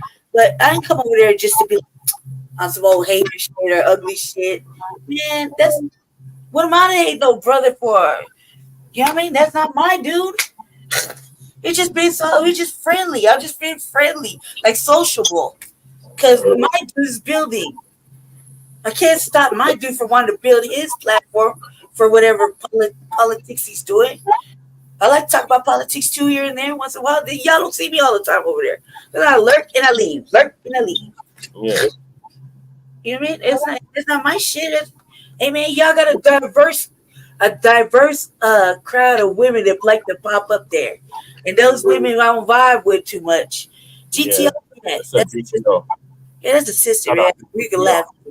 But everybody else, nah, man, I don't divest emotionally on a social level either. I ain't got no white friends. I ain't got no white peoples in my life like that. Right. For popular belief, my fucking villain, my mama is a racist, so I kick her out of my house. Yeah. I have no white friends because I'm the enemy still. Also, too, I want to comment on what that raggedy ass broad who was the governor of South Carolina. Stupid ass Nikki Haley. Oh, yeah. First place, Nikki Haley, is lower than shit in the toilet. Okay, because South Carolina is what it's. Oh man! Speaking of, dude, they said yesterday. Clarence Thomas. Can I share something about Clarence Thomas? It was insightful. Oh yeah, he was upset about Clarence Thomas too. Go ahead. Can I? Okay, cool. Let's do a little learn. Let's change the subject, but let's talk about fucking Clarence Thomas. This shit was so hard that Hold on, Lady J. I'm sorry. Yeah, I got it. That I learned yesterday. Hold on a second. Yeah, go ahead, Shabaka. Calling restrictions to this number and all that. Oh my god. Well, you can always jump on the StreamYard too, Shabaka, because the blog talk is ending in like 12 minutes. Hey, where Joe Gibson and Sarge and all the motherfuckers that love to play with us over there? Tell them I miss them. Joe Gibson White. I like to mess with him. He likes it. That right there is a friendly kind of towards we know what he's done there. He likes that's Shabaka's friend. That damn cheddar anchor baby needs to quit. I like fucking with Joe Gibson, man, because he gets like he's kind of trying to stay on his shit, but I'm like, man, you the problem. Your ancestors caused this mulatto shit I got going on. Where the stars is at? I like I don't know what the hell Sarge is at. I brought him up earlier. I said, where the hell you at, Sarge? Yeah. Yeah. Sarge, where's where's our usual peoples? I was kind of happy that Blog Talk was working today too, because I was telling my friend, I was like, man, Blog Talk been giving Black empowerment a hard time. Well, I like them on. I said, y'all should be ashamed of yourself. Y'all had been having technical difficulties for over a month, and y'all ain't done nothing to correct it. Right. And then on top of it as well, so too, there's we pay our money for this shit right here, and so there's gonna be some legal shit, man, that's gonna go on with it as well too, because like I said, we don't know who it is, who's shadow bandit, what, who's throwing viruses up on us, all kind of shit. You know what I'm saying? All right, you got the right up, just yes. You can press play whenever you're ready. All right, Shabaka, hey, watch this. This shit was so hard. Right up, yeah. I'm gonna put the copyright this shit was so bad. Clarence Thomas. Edit. I was like, there's no way that I could do a 100-day challenge, right? Talking about just politicians. I'd fall asleep. I know you would too. Who the hell knows 100 Democrats? Politicians. But we do know 100 Democrats and notable people and stars and celebrities and athletes. That includes all those wingbats, dingbats on The View, all those talk show hosts that always, kissing ass of the Democratic Party, all the SNL cast or whatever, all these basketball players, football players, actors, comedians. And there's a lot of people that are Democrats that we're going to be able to expose. So, edit, guys. Politicians, influencers, stars, celebrities, all the Democrats. We're exposing them. Yep. Yeah. This has got interesting, right? We're exposing them and the subscribe if you want to be a part of this. All right? Back to the show. Left out. You like it, don't you? You feeling me, right? I'm going to show you what's corrupt about it, what makes them a sellout, what is wrong with their policy positions. I'm going to show you the ins and outs, the controversial points. Together, we're going to uncover what there is to know about these Democratic politicians. I thought expose them. I thought that dude was slow. Remember when they first tried to get him to be the speaker? I thought he was slow. Oh boy, yeah, I thought he was retarded. I was like, man, does he even speak? Why Lauren Boebert keep putting him up? I thought he was retarded for real. For what they are. You like that? And then that sound like something you into? That's right, guys. So let's do this. Start today. No reason to wait. I got one all lined up for us. That's right, folks. My first Democratic politician that we will expose on my list of 100 Democrat politicians in 100 days exposed on the Tim Black Show. My first politician of the Democratic Party will be none other than Jim Clyburn. Oh my God. Many of us who have looked at politicians and said, hey, is this person good for the community? Is this good for America? Or are they good for themselves? Have looked at Jim Clyburn and decided he's good for himself. Mm-hmm. He's also good for the Democratic Party. In fact, the only people that really admire Jim Clyburn are other black politicians who want to become Democrats. On the Blog Talk. Yeah, so can I keep it going? I just have to. I'm gonna have to end the Blog Talk in like 7 minutes. Cool. I've already hung up on the Blog Talk. Shabaka, you got the link to come over to the StreamYard, right? Yeah, Shabaka, I sent you the link for the StreamYard, so we can keep it running on the StreamYard. Well, y'all can keep it running on StreamYard because I got to get ready for this damn meeting with the Unity Party. Yeah, I got it. Wow. Oh man, I miss the unit party meetings because I miss when they used to beef. Like they had their little beefing moment. That was entertaining. All right, I got access to it. Yeah, am I where? Yeah, so I got access to it. I can stop it, right? The streamer if I need to. Let's see. Hey, well, the uni party is only gonna be a little bit, right? So I'll be good. I'll be all right. All right. Need be, I'll switch over to the other side or something like that. All right. Ready? I'll play it. This shit was so Hold on, don't play it yet because we got to give our closing on the blog talk. Oh, yeah. Can they hear me, Jesse? Yes. Hung up. Yeah, they can hear you. Mm-hmm. Go ahead, Shabaka. Okay, on the closing statement, okay, we're going to do a show on this light skin, dark skin, colorism shit, okay? Because what they're doing is that is Dr. Claude Anderson, another light-skinned brother, had stated, as you had pointed out, Brother Che, 10 years ago, man, is that these damn migrants is going to be the new Ku Klux Klan, okay? And already we're seeing elements of it. We already are seeing elements of it. You know what I'm saying? And then, too, Nikki Haley, you know what I'm saying? And may she lose.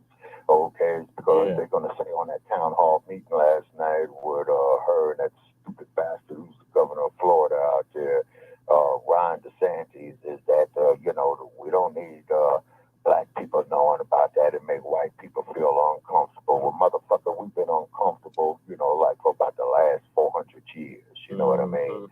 And all this forgiveness and what have you, man, it just doesn't add up. You see, cut the goddamn check for reparations, period. You see what I'm saying? And later for these tethers and anchor babies, because Brother Che, you got me doing research on that, which is great, which is beautiful. And like I said, after my demise, you're probably going to be inheriting, this platform. You know what I'm saying? Yeah. So, we're going to try to monetize it because we all got bills to pay. We all got to make a living. And fools like Black Sun, man, with that colorism shit, in the long run, I feel sorry for him. And then also, too, Black Sun, you were born in 1973, okay? And I'm older than your ass, so I know what the fuck I'm talking about, okay? Right. And really, motherfucker, I don't give a damn if you hate me or not, but your ass is gonna respect me. Right. Trick. And I want to make that perfectly clear. Yes, sir. All right, so that's my closing. Okay, that's me. Oh yeah, that's me. That's me saying that. I didn't know it comes up under you though. I thought it would come up under my name. That's me saying it. I'm driving the vehicle. Go ahead, Lady Tay. What's your closing on the blog talk? Blog Talk family, I missed you. I missed you. I miss our little nemesis popping in. Sarge, you won't notice. Where everybody at? So I'm glad the blog talk is working. I hope y'all had a happy Kwanzaa or Merry Kwanzaa or Merry Artistic Day. I hope everybody was good. We're glad that blog talk is working for Shabaka's Black Experience Enhanced because, Lord knows the doll needs a little break from the StreamYard, and going over there. Blog Talk is usually where we run into our other Black empowered brethren. So I miss y'all. So I'm glad it was working. Too bad y'all didn't tap in today. You probably didn't think it was working, but we'll see y'all on Tuesday.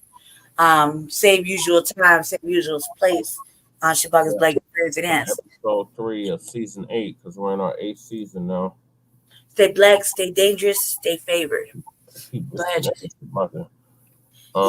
So thank y'all for tuning in to Grand Rising with Shabaka and the Chase. I'm glad Blog Talk has finally got their act together and we're able to get back on here. We're actually now, Shabaka, we're in our 8th season now. So this is episode 2 of season 8. Yeah. We were having an open mic discussion about the upcoming events of 2024. And I played Malcolm X, 2 clips from Malcolm X, The Ballad or the Bullet.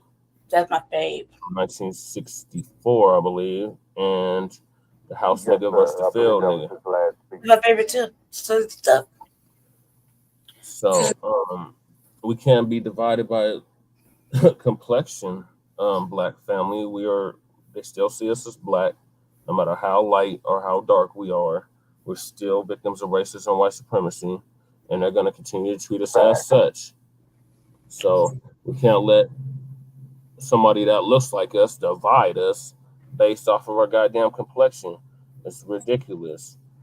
This is Willie Lynch type shit, syndrome type shit, and we really need to address the colorism that exists within our communities, because it's not just here in America that colorism exists. This is a global wide thing. 90 seconds. So we can't let that shit divide us. Our mission has to be Black liberation, Black sovereignty, Black self-determination, Black freedom. So we're gonna let how light and dark we are define that. And like I said, color black is more than just a color; it's a mindset. Because you can be obsidian black and have the mindset of a coon. 60 seconds. So, Scott, for example. So, don't be fooled, Black family. We got to get on code. I know a lot of y'all don't want to get on code, but you need to get on code. It is a matter of life or death. So that's why it's the ballot. Right, because our very survival depends on it. Exactly. So thank y'all for tuning in. Make sure y'all check us out tomorrow for Frontline Black News, season 3, episode 40. We're on 4-0 now of part 1 of the Frontline Black News. And also check us out every Tuesday for Shabaka's Black Experience Enhanced. It will be, we're in our 8th season, so it's going to be episode 3 on Tuesday. 10 seconds. January 9th. So the air date of this program was January 5th, 2024. Happy New Year, happy Black Year. And we're going to continue to demand something tangible for our vote. So I'm going to end it on the Blog Talk, and I'm going to go out with Ship Ahoy on the Blog Talk. But Shabaka, feel free to hop on the StreamYard. I already sent you the link. I was throwing the magic confetti. Yay! 8th season. Yeah, celebrate with a chocolate cake. Yeah. How do you breathing like that?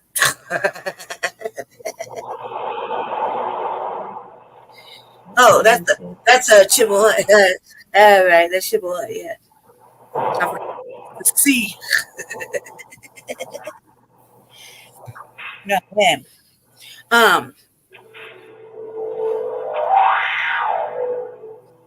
Are you ready? We gotta help you with the spelling, Lady Che, but I get it. Okay. Hey man, that's the thing. Y'all don't really know. I didn't have no opportunities, so I didn't really get to go to school. I got to go to school in between foster homes, in jail, juvenile jail, then it was adult jail. So I didn't have no opportunities once I went in the system. So I'm self-taught. Everything I learned past the 9th grade, they kind of just put me in. I'm self-taught, so I read a lot, and I was pretty good when I was like going to school. Little be a really good speller, but I spent a lot of time outside and we didn't really have to type nothing. So I just talk the way I talk. I have the way I am, but I read and I do a lot of reading. I read a lot, and I'm a speed reader. They said I got like a special little technique where I read about commercials and bring it all in. But my brain is so stuffed now with all this shit I learn like 4 things at one time. My brain is constantly moving. It's overfilled with black stuff. And now I put in little things I'm gonna learn. So like the political stuff.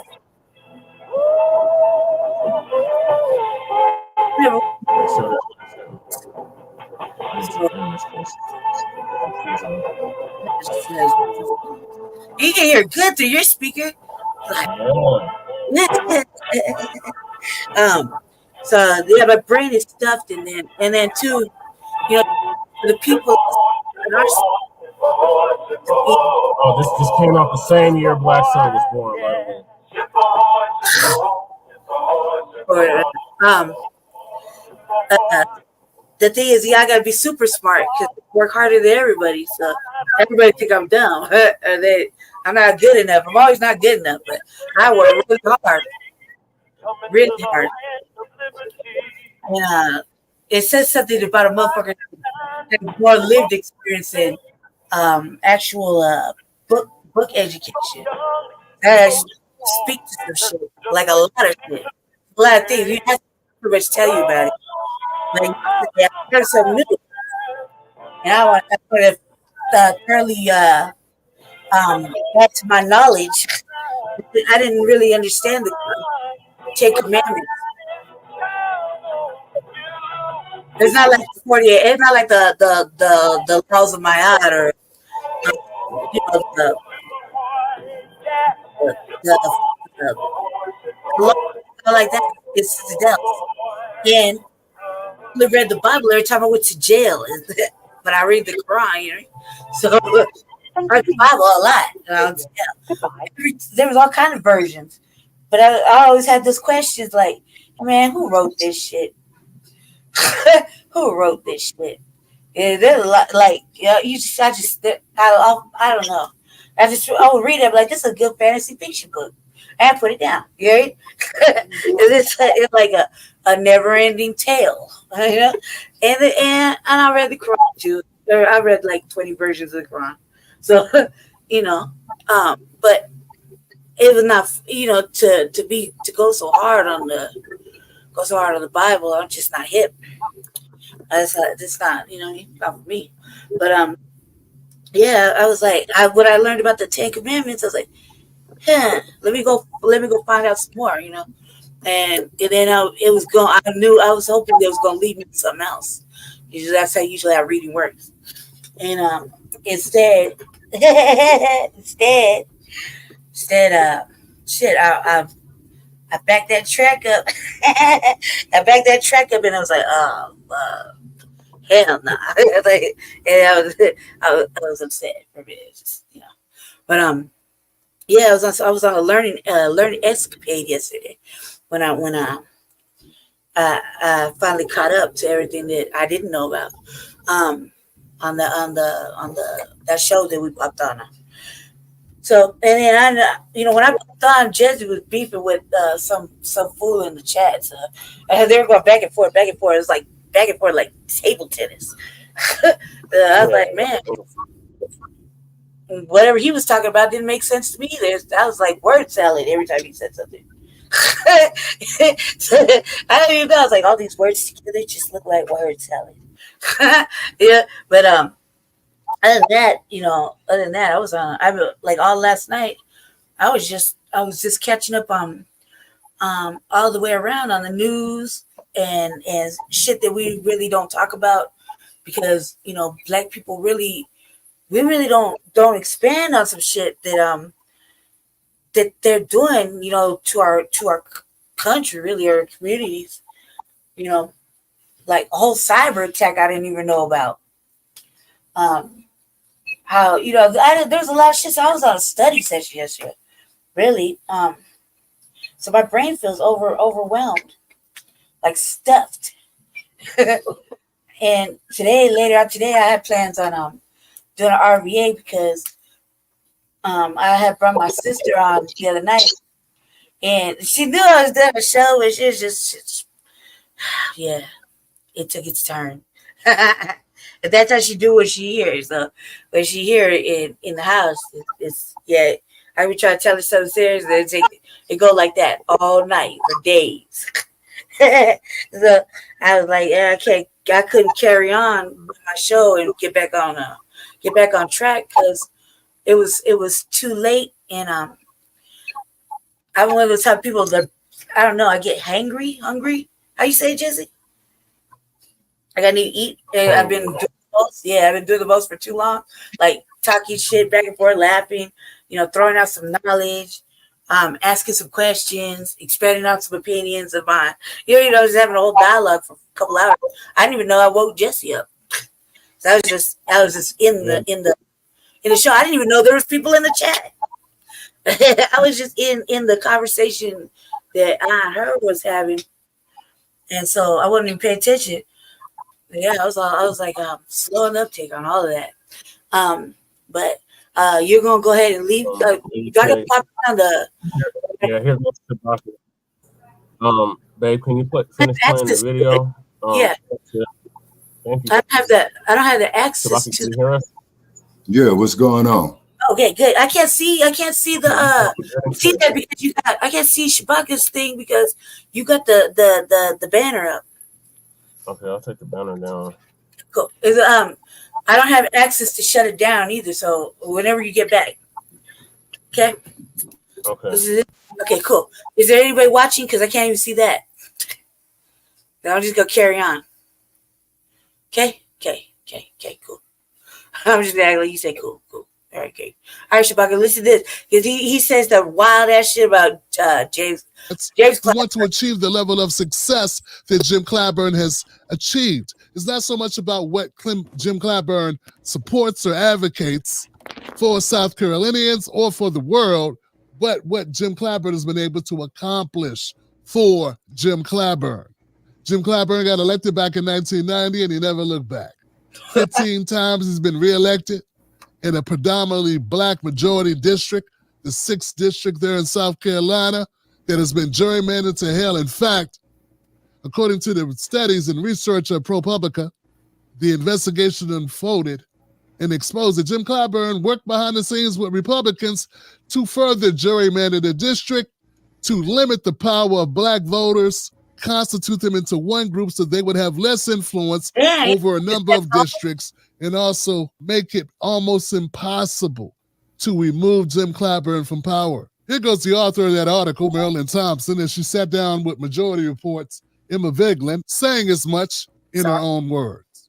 You had a plan that basically had 7 congressional districts, which is what South Carolina has, and they were carved up in ways that the NAACP said they deliberately moved black people to limit their political effectiveness. And with these 7 districts, is there now only one district that is majority black, and that is Clyburn's district? That's correct. Jim Clyburn has held the 6th congressional district since 1992. And he was elected originally after the state legislature, under a court mandate, figured out a way to give blacks in South Carolina a member of Congress. This had not been the case for many, many years. And the black population of South Carolina is substantial. And at that point in time was about a third of the population. So they carved out a district won by Jim Clyburn that literally stretched across the state and roped in black communities from Columbia, South Carolina, Charleston, South Carolina, and everything along the way. That district had a majority black population, and it was the district that ensured that a Democrat, namely Jim Clyburn, could win and stay in office as the state turned increasingly Republican over the years. So at its outset, Jim Clyburn's seat has been essentially a racially gerrymandered district, and for a long time, of course, you could blame the Republicans for that. Look, they're putting the black voters into just Clyburn's district. This is kind of standard practice for the Republican Party. Yeah. But what's news and what's incredible that you broke over at ProPublica is just how involved. Hear that, family? That's kind of standard practice for Republican Party, and they basically made this impossible for him to get out this seat. They intentionally gerrymandered the black people there. Like, just where I wanted to try it. Because, like, we talked about that the other day, and that kind of made me wonder if when Greg Dixon, I think Marcel Dixon on the New Black Media side, one of the new people that started running for that seat, he was running on a reparations tangible type of campaign. He had just announced himself, like, I think the last time, like maybe a year or so ago, around the same time Jesse was running, like a little bit before that. He had started to run. He was just, a school teacher, he would go run against him, and he would go out there and like literally like try to try to talk to Clyburn, be like, hey, why you do this? Because Marcel Dixon is Geechee, right? And so he wanted to see certain things happen that wasn't happening. So we were in the New Black Media like, oh, right. But I was kind of wondering why his seat never could move. And now I understand. But we're gonna wind this back because maybe just for the people that just out here again real fast, because it's important. Move black people to limit. The studies and research of ProPublica, the investigation unfolded and exposed that Jim Clyburn worked behind the scenes with Republicans to further gerrymander the district, to limit the power of black voters, constitute them into one group so they would have less influence over a number of districts, and also make it almost impossible to remove Jim Clyburn from power. Here goes the author of that article, Marilyn Thompson, and she sat down with Majority Report's Emma Vigeland, saying as much in her own words. You had a plan that basically had 7 congressional districts, which is what South Carolina has, and they were carved up in ways that the NAACP said they deliberately moved black people to limit their political effectiveness. And with these 7 districts, is there now only one district that is majority black, and that is Clyburn's district? That's correct. Jim Clyburn has held the 6th congressional district since 1992. And he was elected originally after the state legislature, under a court mandate, figured out a way to give blacks in South Carolina a member of Congress. This had not been the case for many, many years. And the black population of South Carolina is substantial. And at that point in time was about 1/3 of the population. So they carved out a district won by Jim Clyburn that literally stretched across the state and roped in black communities from Columbia, South Carolina, Charleston, South Carolina, and everything along the way. That district had a majority black population, and it was the district that ensured that a Democrat, namely Jim Clyburn, could win and stay in office as the state turned increasingly Republican over the years. So at its outset, Jim Clyburn's seat has been essentially a racially gerrymandered district, and for a long time, of course, you could blame the Republicans for that. Look, they're putting the black voters into just Clyburn's district. This is kind of standard practice for the Republican Party. Yeah. But what's news and what's incredible that you broke over at ProPublica is just how involved it appears to have been Clyburn and his staff has been in maintaining the racial gerrymander that's kept him in power. That's right. That's terrible shit, Bailey. Terrible shit. Like, that's terrible. Well, like I said, Lady JC, we should be focusing on the tangibles. We should be focusing on building black businesses and what have you. And we just need to separate ourselves from all this bullshit, is because that raggedy ass broad, what's her name? Merrily, who was the governor of South Carolina. What's her name? Kate Merrily or some shit like that. Is it a sister? No. Nikki Haley. I'm sorry. Yeah, Nikki Haley. Okay, so therefore, as we stated all along, you know what I'm Hey, saying, is that, Shabaka, was it Joe Gibson running for some sort of office out there? yeah, he's in North Carolina. Yeah, Oh, he's North in North Carolina. Carolina. And so, I'm going to scan his show, you see, to troll his ass, you know what I mean? Yeah, It's he didn't like because, I would tell all the black people over there, the Carolinas, not to vote for his ass. Oh my God, I know you're gonna be so mad. He was so mad.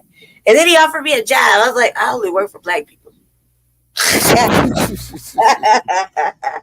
I'm well, sorry, you tethered acre baby. I can't do it. I only yeah. work for black people.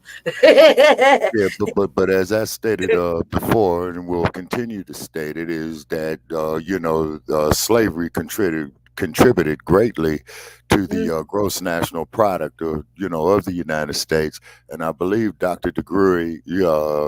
DeGrew is winding down her study. And if you're hearing us, Dr. DeGrew, please get with us. We very, very much would love to have you as a guest here on Grand Rising, Dr. DeGrew, depending on your schedule, and get with us when you can. Okay, but the thing is, though, is that we have to become more economically self-sufficient, straight out, straight out. And what it is that we got to take our mind off this two-party system, is because, like I said before, and I will continue to say it, is that they are two sides of the same coin. You see what I mean? Yeah. And then the dump, as in human shit, and we want to make that perfectly clear, okay, belongs in jail, and then also too, from other sources that I've been looking at, is that they're saying under the 14th Amendment about him taking part in the insurrection, which would disqualify him to run, for the presidency. And then not to mention the fact that he didn't even give a concession speech, when they swore in hide Oh by. man, he straight up so quick. He left so fast. No, he just said fuck it and went up there and flew back down there to Florida, got off of Air Force One, you know what I mean, and all of this. So therefore, is that the office of the presidency itself, with Trump, with Nixon, with Biden, with the dude that died in San Francisco, Warren G. Harding in 1923. The rape and slave trading pedophiles, who were presidents. You see what I mean? Yeah. And how do you forgive this shit? No, you don't. You see what I mean? Because when you forgive this individual that you've forgiven, or a group of individuals that you've forgiven, is that the only thing they're gonna do is just gonna do the same shit to you. Yeah. Yeah, straight out. They're gonna do the same shit to you. And then the cold part about it is that they're gonna have these fools up here, doing the same shit, and tolerate, organize, and march again. Tolerate, organize, and march again. You see, and no, in other words, these motherfuckers is like hamsters on a damn treadmill. Do you know what I'm saying? I was gonna show the people that too, because they had a little something about on they had a little something on what's his name Al Sharpton. Yeah, Al Sharpton. It was like 10 minutes, and it was rolling back a track when he was fat. He used to wear his little tracksuits and shit. And this how he also contributed to the detriment of our people. And they was rolling back tracks like, look at these motherfuckers. It was like, damn, MSNBC went hard that day. But I was gonna show people that too, because that shit was way interesting. I was like, damn, man, you took the money and sold us out. Because that's how it looks, That's how it looks, Hey, there, Shabaka. Did I lose y'all? What's it?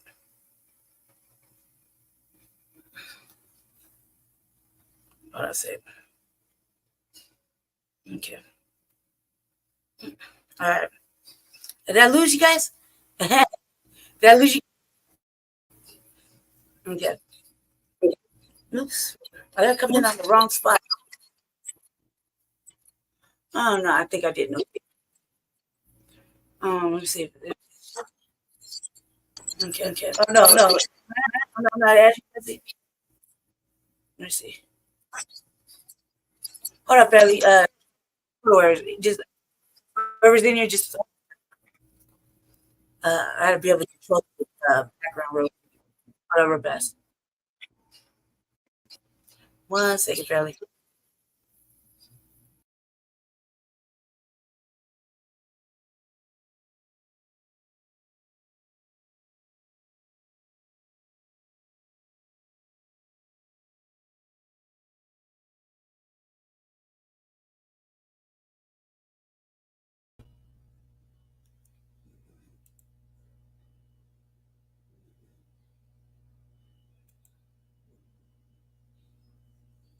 Hello.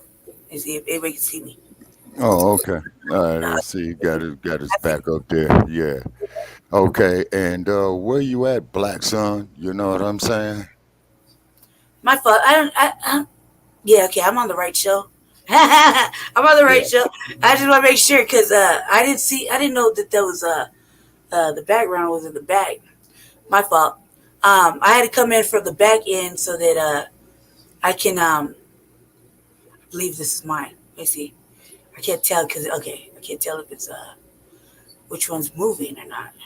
Mm-hmm. So I gotta change the avatar real fast. I popped in on the back end of you know how Jesse got access to things, so I hope I'm on the right one. Jesse got I'm okay. Cool. I didn't excuse me. I had to pop in on the back because I believe he has to go. You know, he has an appointment. You know, online. So I didn't have control over the stage, and so I was like, let's see where we at. Okay. Okay, let's see what's happening here in the world of news. Yeah, hold on. I'm about to pull it back up, Shabaka. I just had to jump up and okay, yeah, we're on Shabaka shit. Okay, I'm gonna fix it, but I had to hop back over here because I didn't have control and I had to open it back up. Oh my god. 1 second. I forgot. I gotta give me a second. Go ahead, Shabaka. Tell us Okay. Okay. Okay, I'm reading here in the Daily Mail what voters really think about January 6th. More Americans think the election was stolen, and a growing number of voters think the FBI was behind the violence ahead of the third anniversary. Goddamn. Okay, 3 years after a mob stormed the Capitol, a third of Republican voters now believe the FBI operatives stoked the January 6th attack, according to remarkable news polling. Okay, a quarter of U.S. adults believe that statements definitely or probably true, according to a new Washington Post University of Maryland poll. The data came as Biden prepares to hold his first campaign event of the year, stressing the democracy issue near Valley Forge, Pennsylvania, in a potential rematch where the dump has repeatedly called attention to jail rioters and said he will pardon a large portion of them.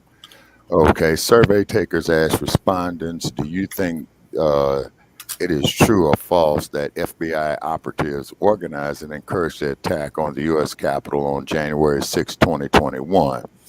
It was a reference to conspiracy theories about a false flag operation that the FBI has denounced. A quarter of Americans believe conspiracy that FBI organized attacks. 25% of U.S. adults definitely probably true, 26% not sure, and 48%, says false. Among the Republicans, 34% says definitely probably true, 34% not sure, 30% said false. Okay, among Trump voters, 44% says is that it's true, 33% says it's not sure, and 21% definitely says it's false. Okay, so what it is that the number of U.S. adults who said they were not sure was 26%, while 48% said it was probably or definitely false.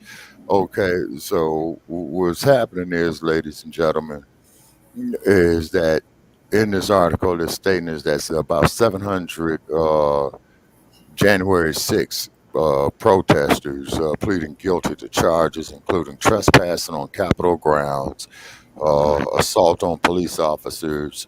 Video images that day widely shared on social media and were played by the House January 6th committee show rioters using flagpoles and fire extinguishers as weapons as they overran police barricades. 140 police officers guarding the Capitol were injured that day. Now, keep in mind is that they got a black Capitol police officer. I forgot his name, but he's announcing that he's running for office, you see. And then what you see up here, is the photograph, these people storming the U.S. Capitol. There was a lot. There was a lot in there that day. I was like, this shit in plans, fucking up shit, stealing shit, right? Terrorizing the other white folk. Yeah. And then the cold part about it is that and the cold part about it is this is how they honestly felt. You know what I mean? And like I say, I much rather motherfucker tell me that he hate me as opposed to going up here, smile in your face and want to put a knife in your back. You know what I'm saying? And then California, I just found out, has a lieutenant governor. Let's see here. Okay. And I'm pulling something up here on Facebook. It's a message. Okay.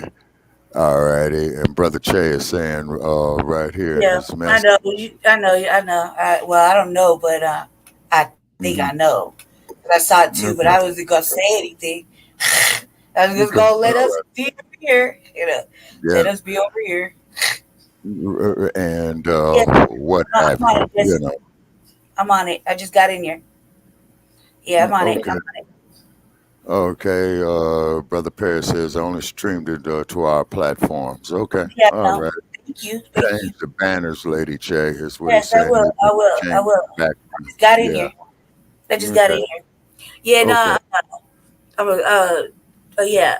What I was saying is I had to come in on the back end. Yeah, no, thank you for listening to me on that, Jesse. Appreciate you. Yes, just because in my defense, Shabaka, I felt like we're gonna just stay over here, like till everything figure itself out.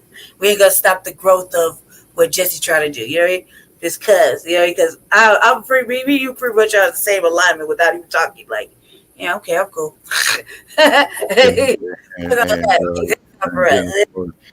And then, of course, we definitely wish Brother Che and Krumah the best in his endeavors, and then He's also, too. For us, so we got to stop the growth of the channels, just because some other shit's happening. Like, fuck that. This is bigger than some petty shit here. So we got to stop that. We go let that happen. And we'll just excuse ourselves politely. Like, it don't mean nothing. I'm just not gonna tap on. I'm just myself from visiting often. It's okay. Right.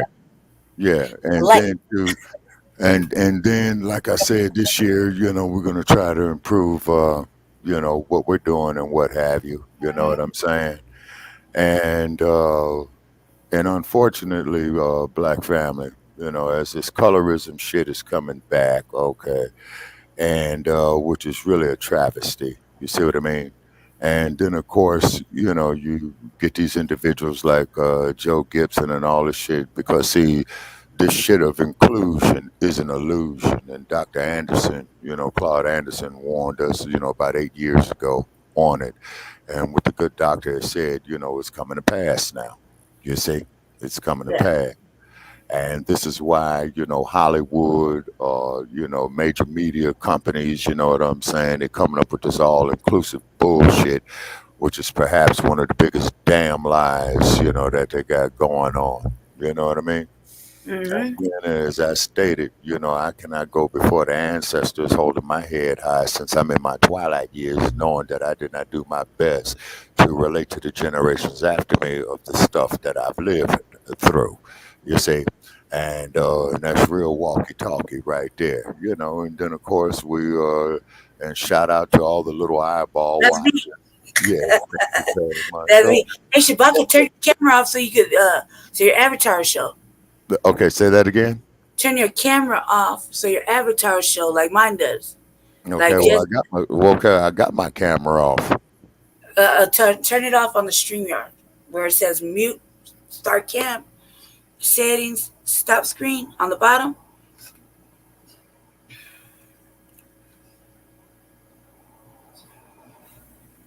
See it? Okay, is that what you're talking about there, Lady Che? Now one more time. You got right next to the mute button. It'll say start cam, start cam. Stop cam. Yeah. So click that. Yep. You should be able to. There you go. There you go. Oh, Then okay. I think you need to put a pic. You don't have your picture of the reparations or whatever. But Jesse in here, you can put the Raiders up. No, I'm not gonna do that. It was with them. I'm not gonna do that to them. Like, saying I'm not gonna do that to them. We just since Denver and the Raiders are out of the playoffs, the only thing me and Jesse is looking forward to is the final game out here in Why did bench Russell Wilson? Because it Okay, that I don't like know. on the news lately. I just Well, you see, the cold part of that that weird. is, though, too bad that Al Davis is gone.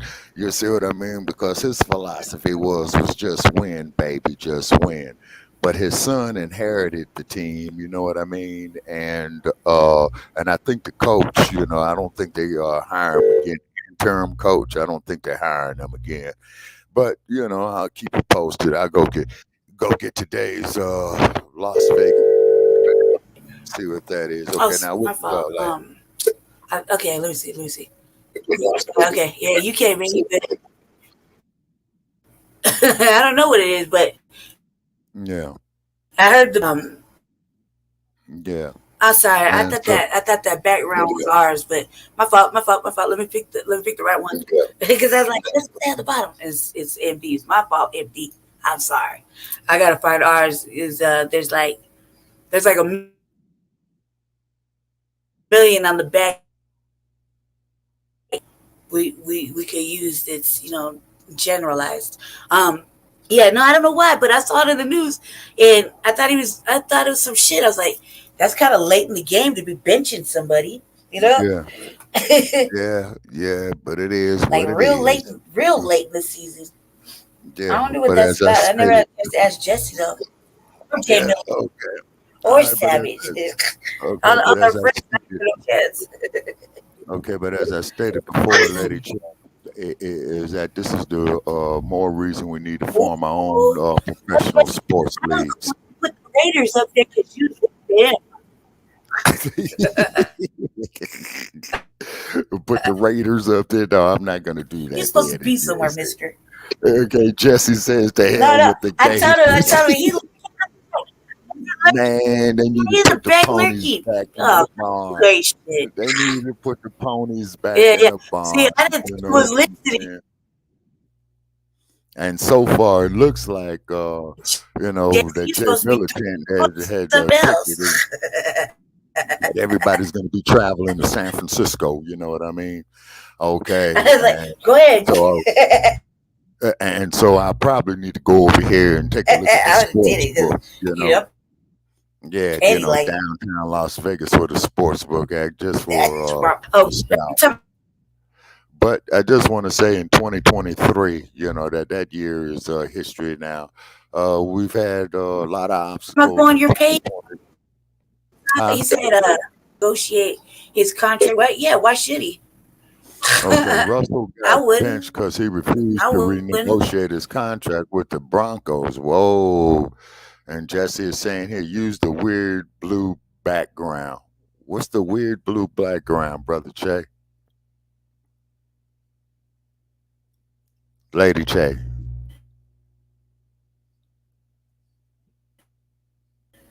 I would. Okay, all right. I see. Well, we're having some technical Okay, difficulties. how they not see that because you lost? No, I can't. Yeah, it's because I jumped on the. Hold it down, Shabaka. Wait. Hold it down for a quick second. Let me. Man, nope. I don't want to go over there. I'm on Jesse's side of the computer. Mm-hmm.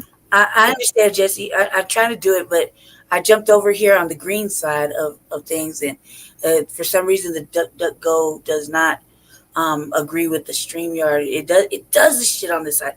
But as you can see, I was running it smooth over there. Just say, don't do it, Shabaka. We'll put the No, Raiders Shabaka do whatever he want. He grown. He older than you. That's the debate.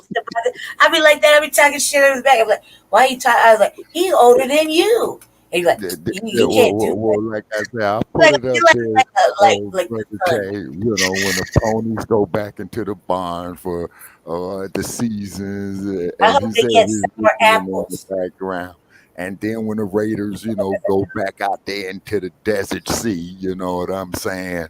And what have you, Broncos and Raiders ain't going to no Super Bowl. That's sad news. Sad news. This one?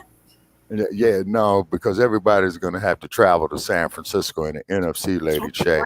And in the AFC, it looks like everybody's either going to have to be traveling to either Kansas City or Buffalo. I think it's the way it's the.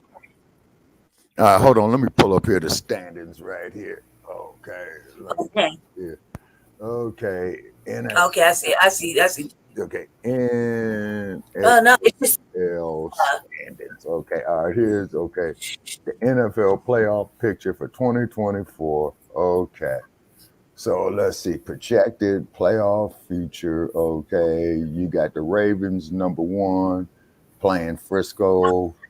You got Buffalo playing Kansas City, maybe the Jaguars. Then you got them Cowboys. They're playing the Tampa Bay. Okay, I don't see the Raiders or the Broncos nowhere in it. Now the projected playoff picture is Frisco playing Baltimore, KC playing Buffalo. Okay, Jaguars is in there. The Cowgirls, you know what I'm saying, look like they're going to be playing the Lions and Tampa Bay, so they up here getting ready to do the playoff berths, let's see, the playoff bracket. No, man. He's not supposed to be lurking because I was over here talking bad. Like, I was hoping you wasn't listening and we were just going to talk about other teams. Because you did, I was just going to do it. Yeah. The final game is Sunday. There's no such thing as pony, Shabaka. Yeah. Ain't no such thing as a pony, Shabaka. We are Broncos. Man, go back to the barn. Eat them oats. The Raiders, they need to go back to pirate land and figure out what they need to do, man. I hate to say, Brother Jay, but both our teams turned out to be scrubs, man, this year. And I hate that.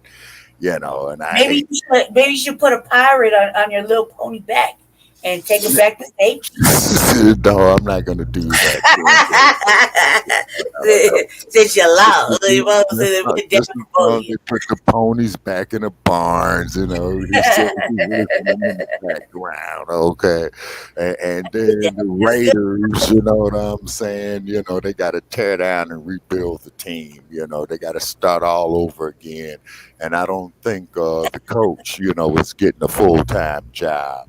And so we got to look at what type of coach they're going to bring, also too. They're going to have to restructure it, But I'll go up there and take some pictures by Allegiant Stadium today and post them up on the wall. Is because, as we do know, Super Bowl 58 will be in Las Vegas. And then keep in mind is that the traffic is going to be crazy, and I'm not even going to be out in this traffic. I'm going to be sitting right here, at the house, you know what I'm saying? Is because it's going to be insane. You're going to have a lot of drunks out there. You're going to have the I'm always listening and watching. Yeah, like it's worse. It's Steady club. Like how Steady said. He goes and I don't want to see Casey in there, but like I said, it's a distinctive possibility, ladies and gentlemen, is that San Francisco is going to be there. So we're going to give respects to Jay Militant. You know what I'm saying? He all excited. He all excited right now. I can just feel the energy coming from him. Yeah, and then keep in mind is that the 49ers have won 80% of the time they went to the Super Bowl. And so I'd have to ask Jay Militant, on that, on actually how many they did. Shout out to Jay Militant, man. That's our homie. Oh yeah. Our friend, babe. Yeah. and then Jay Militant, he's over there on the Barbary Coast, and they call San Francisco the Barbary Coast, as in barbarians. It's because when they had the gold rush there, what they used to refer to as the 49ers defense, I believe it was the front four, they used to call them the gold rush, and then of course the team is named the 49ers is because that's the year that gold was discovered in California, and we did podcast on the gold about how a lot of these white slave traders had brought their slaves out here prior to like Save says them oaks gonna give us horsepower to run all over you fools. At least we didn't finish below 500% though. Well, you got a point on that there, brother Jay. There's no argument with undisputed truth. It's because only a fucking idiot would sit up there and argue with undisputed truth. Yeah, he's right about that, brother Jay. I have to give it to you. You gotta get to it. Look, I bet you Jesse over there smiling and grinning and shit. Just get ready to hit everybody with the Bronco memes. I already know how Jesse get down, man. Jesse, you ain't supposed to be lurking. You over here. Like and so and he says is that okay. It's not Oaks, Jesse. You forget OAK is Oak, as in Oakland. You need to where the K is. So that goes to tell me, sir, as that deep down inside that you are a Raider fan. And you wish them the best because you put oaks up there as in Oakland, and you got oak trees all over Oakland, and that's why it's called Oakland. You know what I'm saying? And it's the birthplace of the Black Panther Party. Okay, now this is another thing about this asshole. The Panther. Oh yeah. Shout out to brother Isaiah, showing off his little furry friends and his piano. Oh yeah, most definitely. Yeah, Our East Coast correspondent, brother Isaiah. Okay. And brother Isaiah is coming along on his music, as you know, brother Isaiah. He's coming along. And he's learning his instruments. Some more powder, brother Isaiah. Yeah, we miss you here, brother Isaiah. Get with us when you can, man. Because I know you guys are real cold over there, because I think you guys got a cold front coming your way off the Atlantic. And then here in the desert, the temperatures is dropping as well, too, because it's cold as hell. It's 49 degrees right now, mostly cloudy. So that's telling me this damn rain is going to be on its way. You know what I mean? And then from what I understand, is that Santa Cruz, it got hit real bad. From Pacific, you see what I mean? And then, of course, that's near Silicon Game Valley, you know what I mean? Who knows? Maybe our ancestors have shifted the waters over here. Yeah, that was weird, that big ass wave that came up over there. What was it?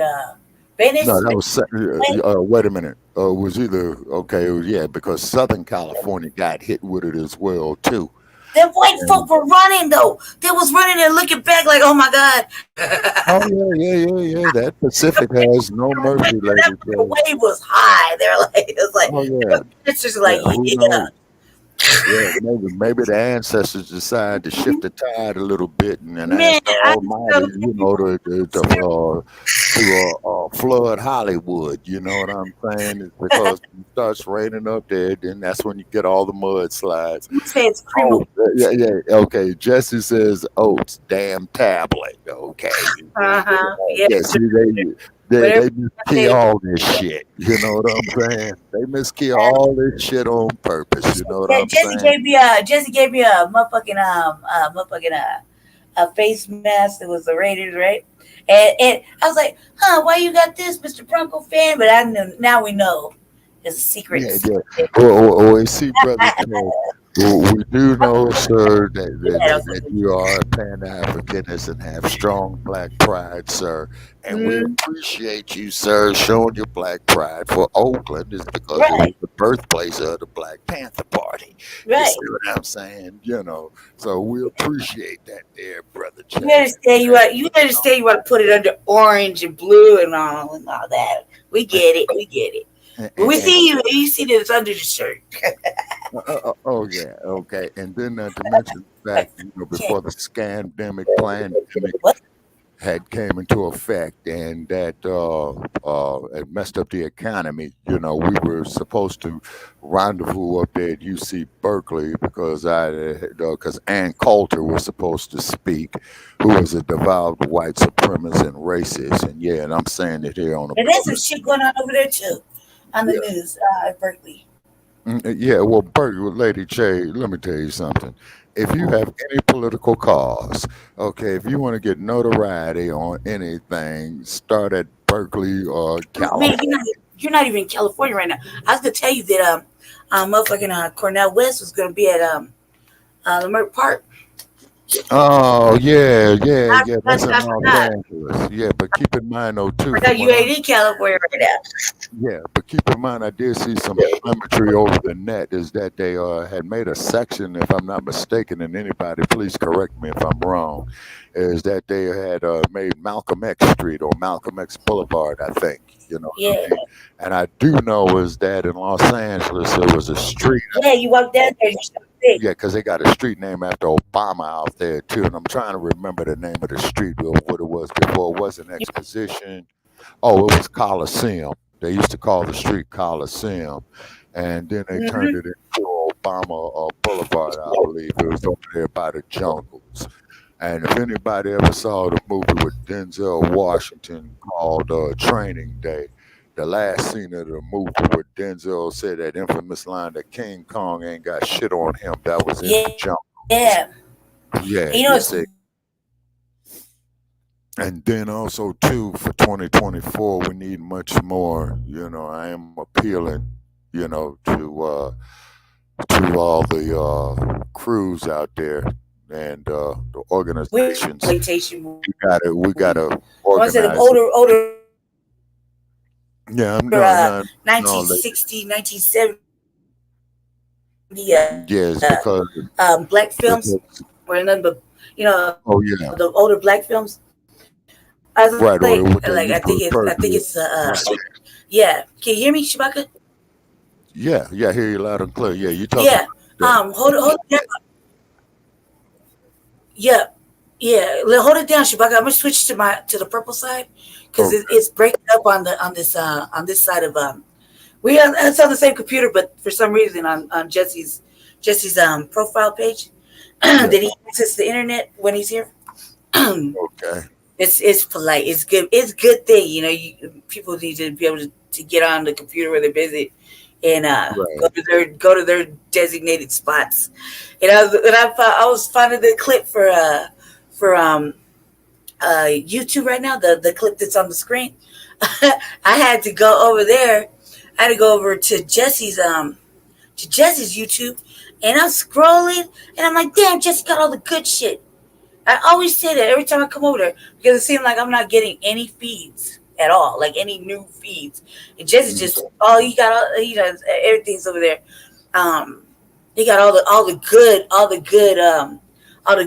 good feeds just popping off. I was like, God damn, man, I didn't even get no news articles today. I was like, I think I'm starting to take that personal. Yeah, well, what it is though, Lady Che, is all part of the shadow banning that they doing with us on Blog Talk Radio. Same thing here with the StreamYard is because, see, they don't like this message, okay? And what it is, and this is the only time I'm going to appeal to the world. Like James Brown said in that song, 1968, Say It Loud, I'm Black and I'm Proud. we are people too. We have a right to exist. You see what I'm saying? And we have a right to live. You see what I mean? And we have a right to our self determination. Okay, now, white America, you guys are going to rig the elections again. You're going to get the dump back. Okay. And I hate to say, and I hope it doesn't happen. And this is definitely something that I'm hoping that I'm wrong on.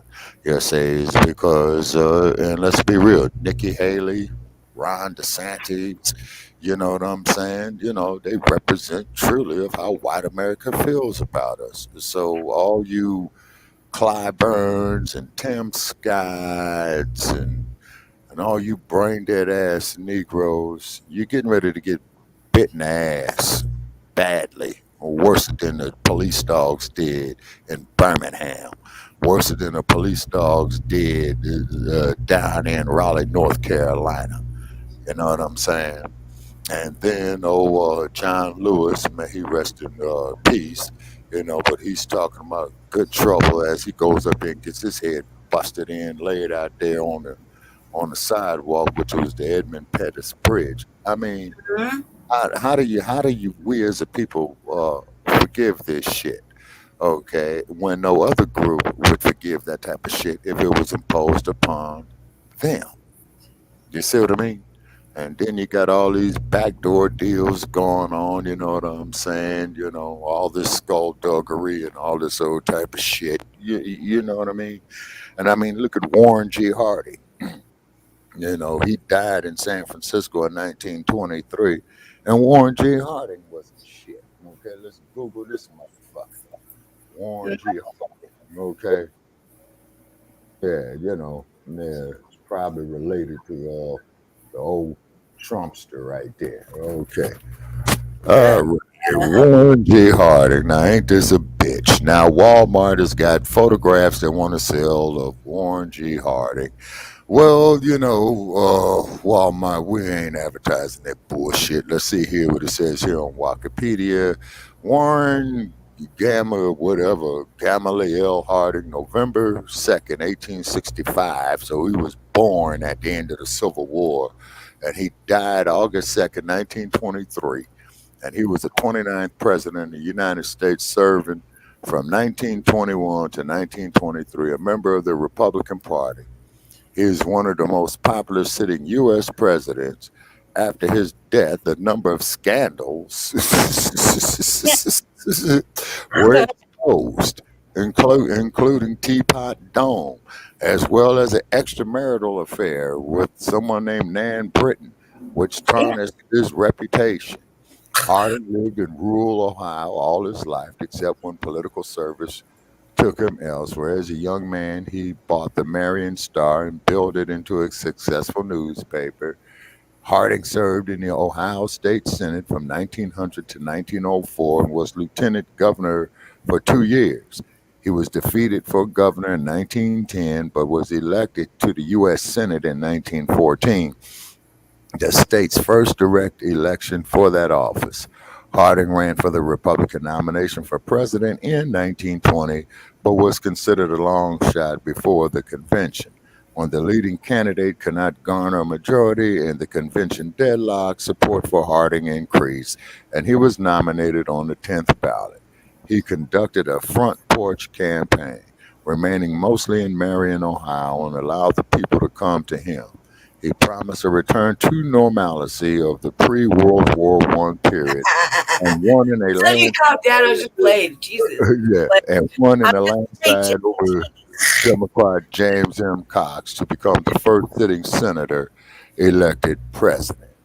Harding appointed a number of respected figures to his cabinet, including Andrew Mellon at Treasury, Herbert Hoover at Commerce, and Charles Evans Hughes at the State Department. Herbert Hoover, yeah, the one that brought you the press. A major foreign policy achievement came with the Washington Naval Conference in 1920, 21, 22, over 100 years ago, in which the world's major naval powers agreed on a naval limitations program that lasted a decade. Harding released political prisoners who had been arrested for their opposition to World War I, In 1923, Harding died of a heart attack in Boys Town while on a Western tour and was succeeded by Calvin Coolidge. Harding died as one of the most popular presidents in history, but the subsequent exposure of scandals eroded his popular regard. So did revelations of extramarital affairs. Harding's Interior Secretary, Albert B. Fall, and his Attorney General, Harry Daugherty, weeks later tried for corruption in office. You see, folks, how history repeats itself. You see how history repeated itself. I wonder if old Trump, took a lot of notes from this right here. Mm-hmm. You know he did.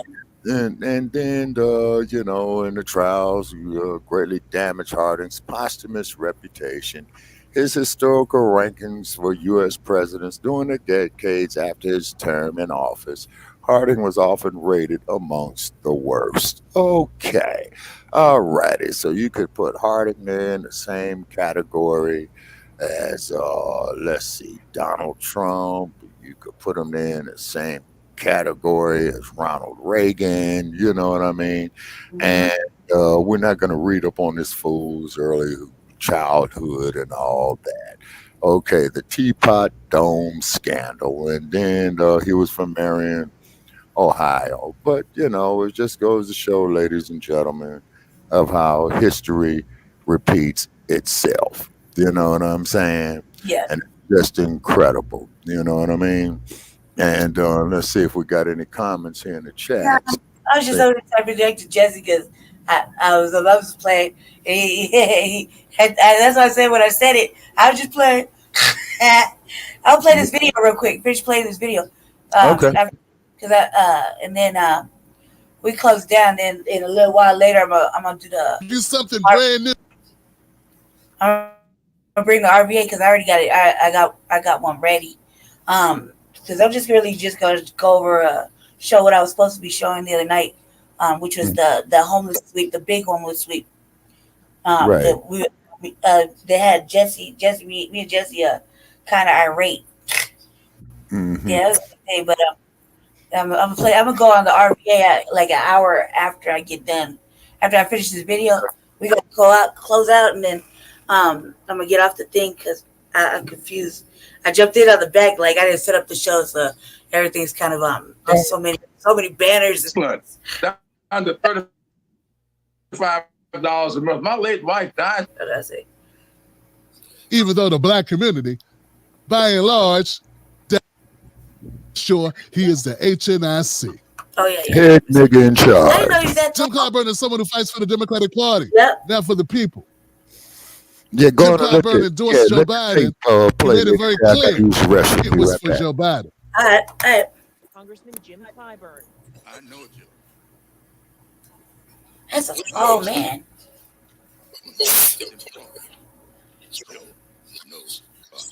Biden is promising voters a comeback. Promise you this. If you send me out of South Carolina with a victory, there will be no stopping. After Jesse gonna be telling me he will be willing to say and do just about anything to make sure his guy won. Here goes Clyburn here talking about Joe Biden. And though most majority of voters, black support for Joe Biden has careened off the cliff, but Jim Clyburn will go in front of any camera, anywhere, and lie through his teeth about how great Joe Biden has been for the black community. Mm-hmm. Even though the black community, by and large, doesn't think so. Congressman Clyburn, I'm going to shoot straight with you. And if nobody else say it, I'm going to say it. Sir, sir, are in no small part responsible for altering the course of history when it comes to presidential elections. Everyone remembers what happened during the primaries in 2020 because Joe Biden came into South Carolina in 4th place. And it was your endorsement in that primary that catapulted him to gain the momentum that was necessary to secure the nomination and ultimately become the president. A lot of what happened there was giving a nod to Black America. And I got to ask you straight, do you feel like the president has delivered on what that nod represented? Absolutely.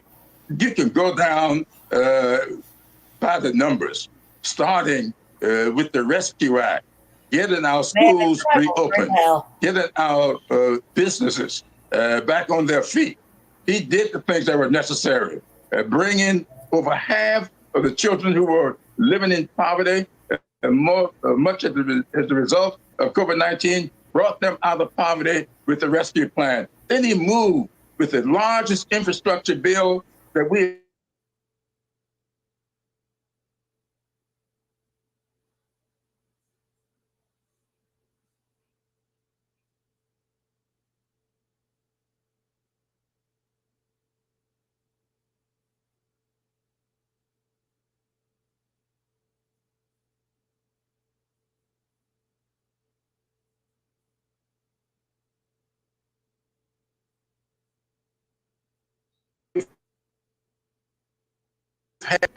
I don't know why.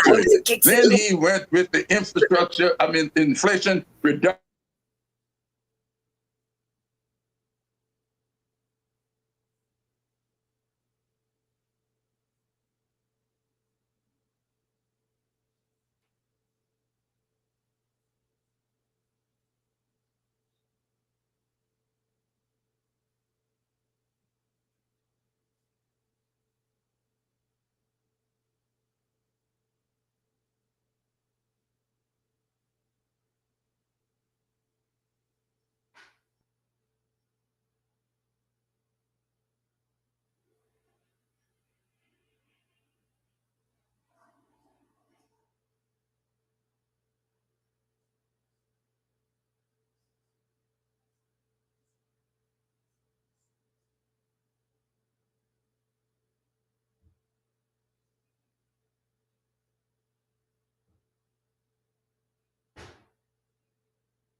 Okay, I'm back. Okay, Lady Che, can you hear me?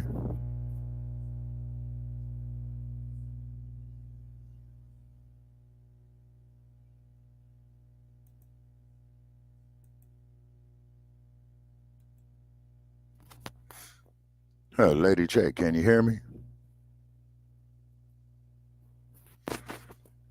Okay, well, we're having technical difficulties here, ladies and gentlemen.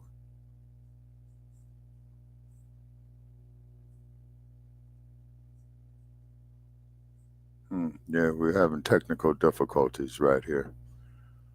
So anyway, what we're trying to do is we're trying to put up, some videos right here, about James Clyburn and what have you. All right, Lady Che, are you there? Okay. Well, anyway, I'm going to check out some news here, about old James Clyburn and what he's trying to do.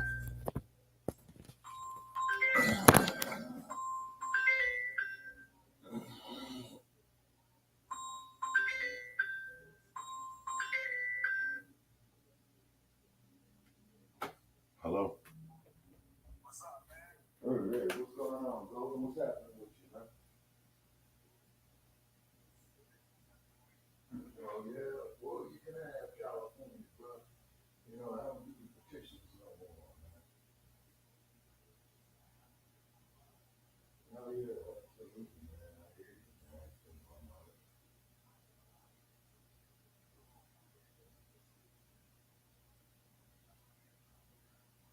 Yeah, right. You don't want to be financially in the hole, man. Yeah, and then the feeling, man. You know what I'm saying? So other than that, man, just out here trying to stay alive,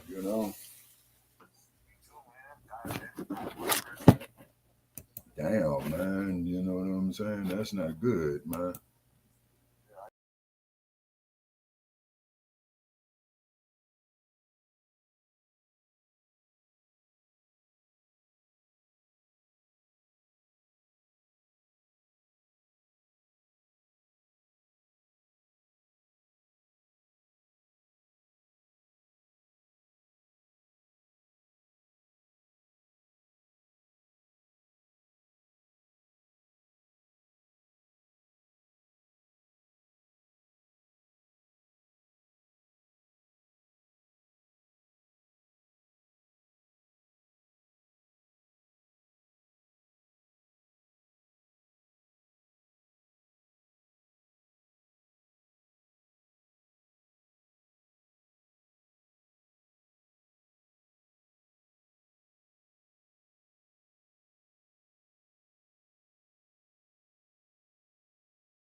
Sorry, everybody. We're having technical difficulties. Lady Che, computer completely froze up. I step away for 5, 10, 15, 20 minutes, and all hell breaks loose. So we'll be doing another show later on RBA, so make sure you'll stay tuned for that. Thank y'all for everybody that tapped into this Grand Rising with Shabaka and the Chase. Once again, we apologize for the technical difficulties, and we will see y'all later. Make sure y'all like and subscribe to Frontline Black News on YouTube and Facebook, The Revolutionary Agenda on YouTube and Facebook, and Shabaka's Black Experience Enhanced on Facebook and Twitter, now X. So peace, love, light, reparations, and separations, and Black empowerment. And also we will be going live tomorrow for Frontline Black News, Season 3, Episode 40. So stay black, stay dangerous, stay empowered, and keep your head on the swivel, Black family, and continue to demand something tangible for your vote. Peace.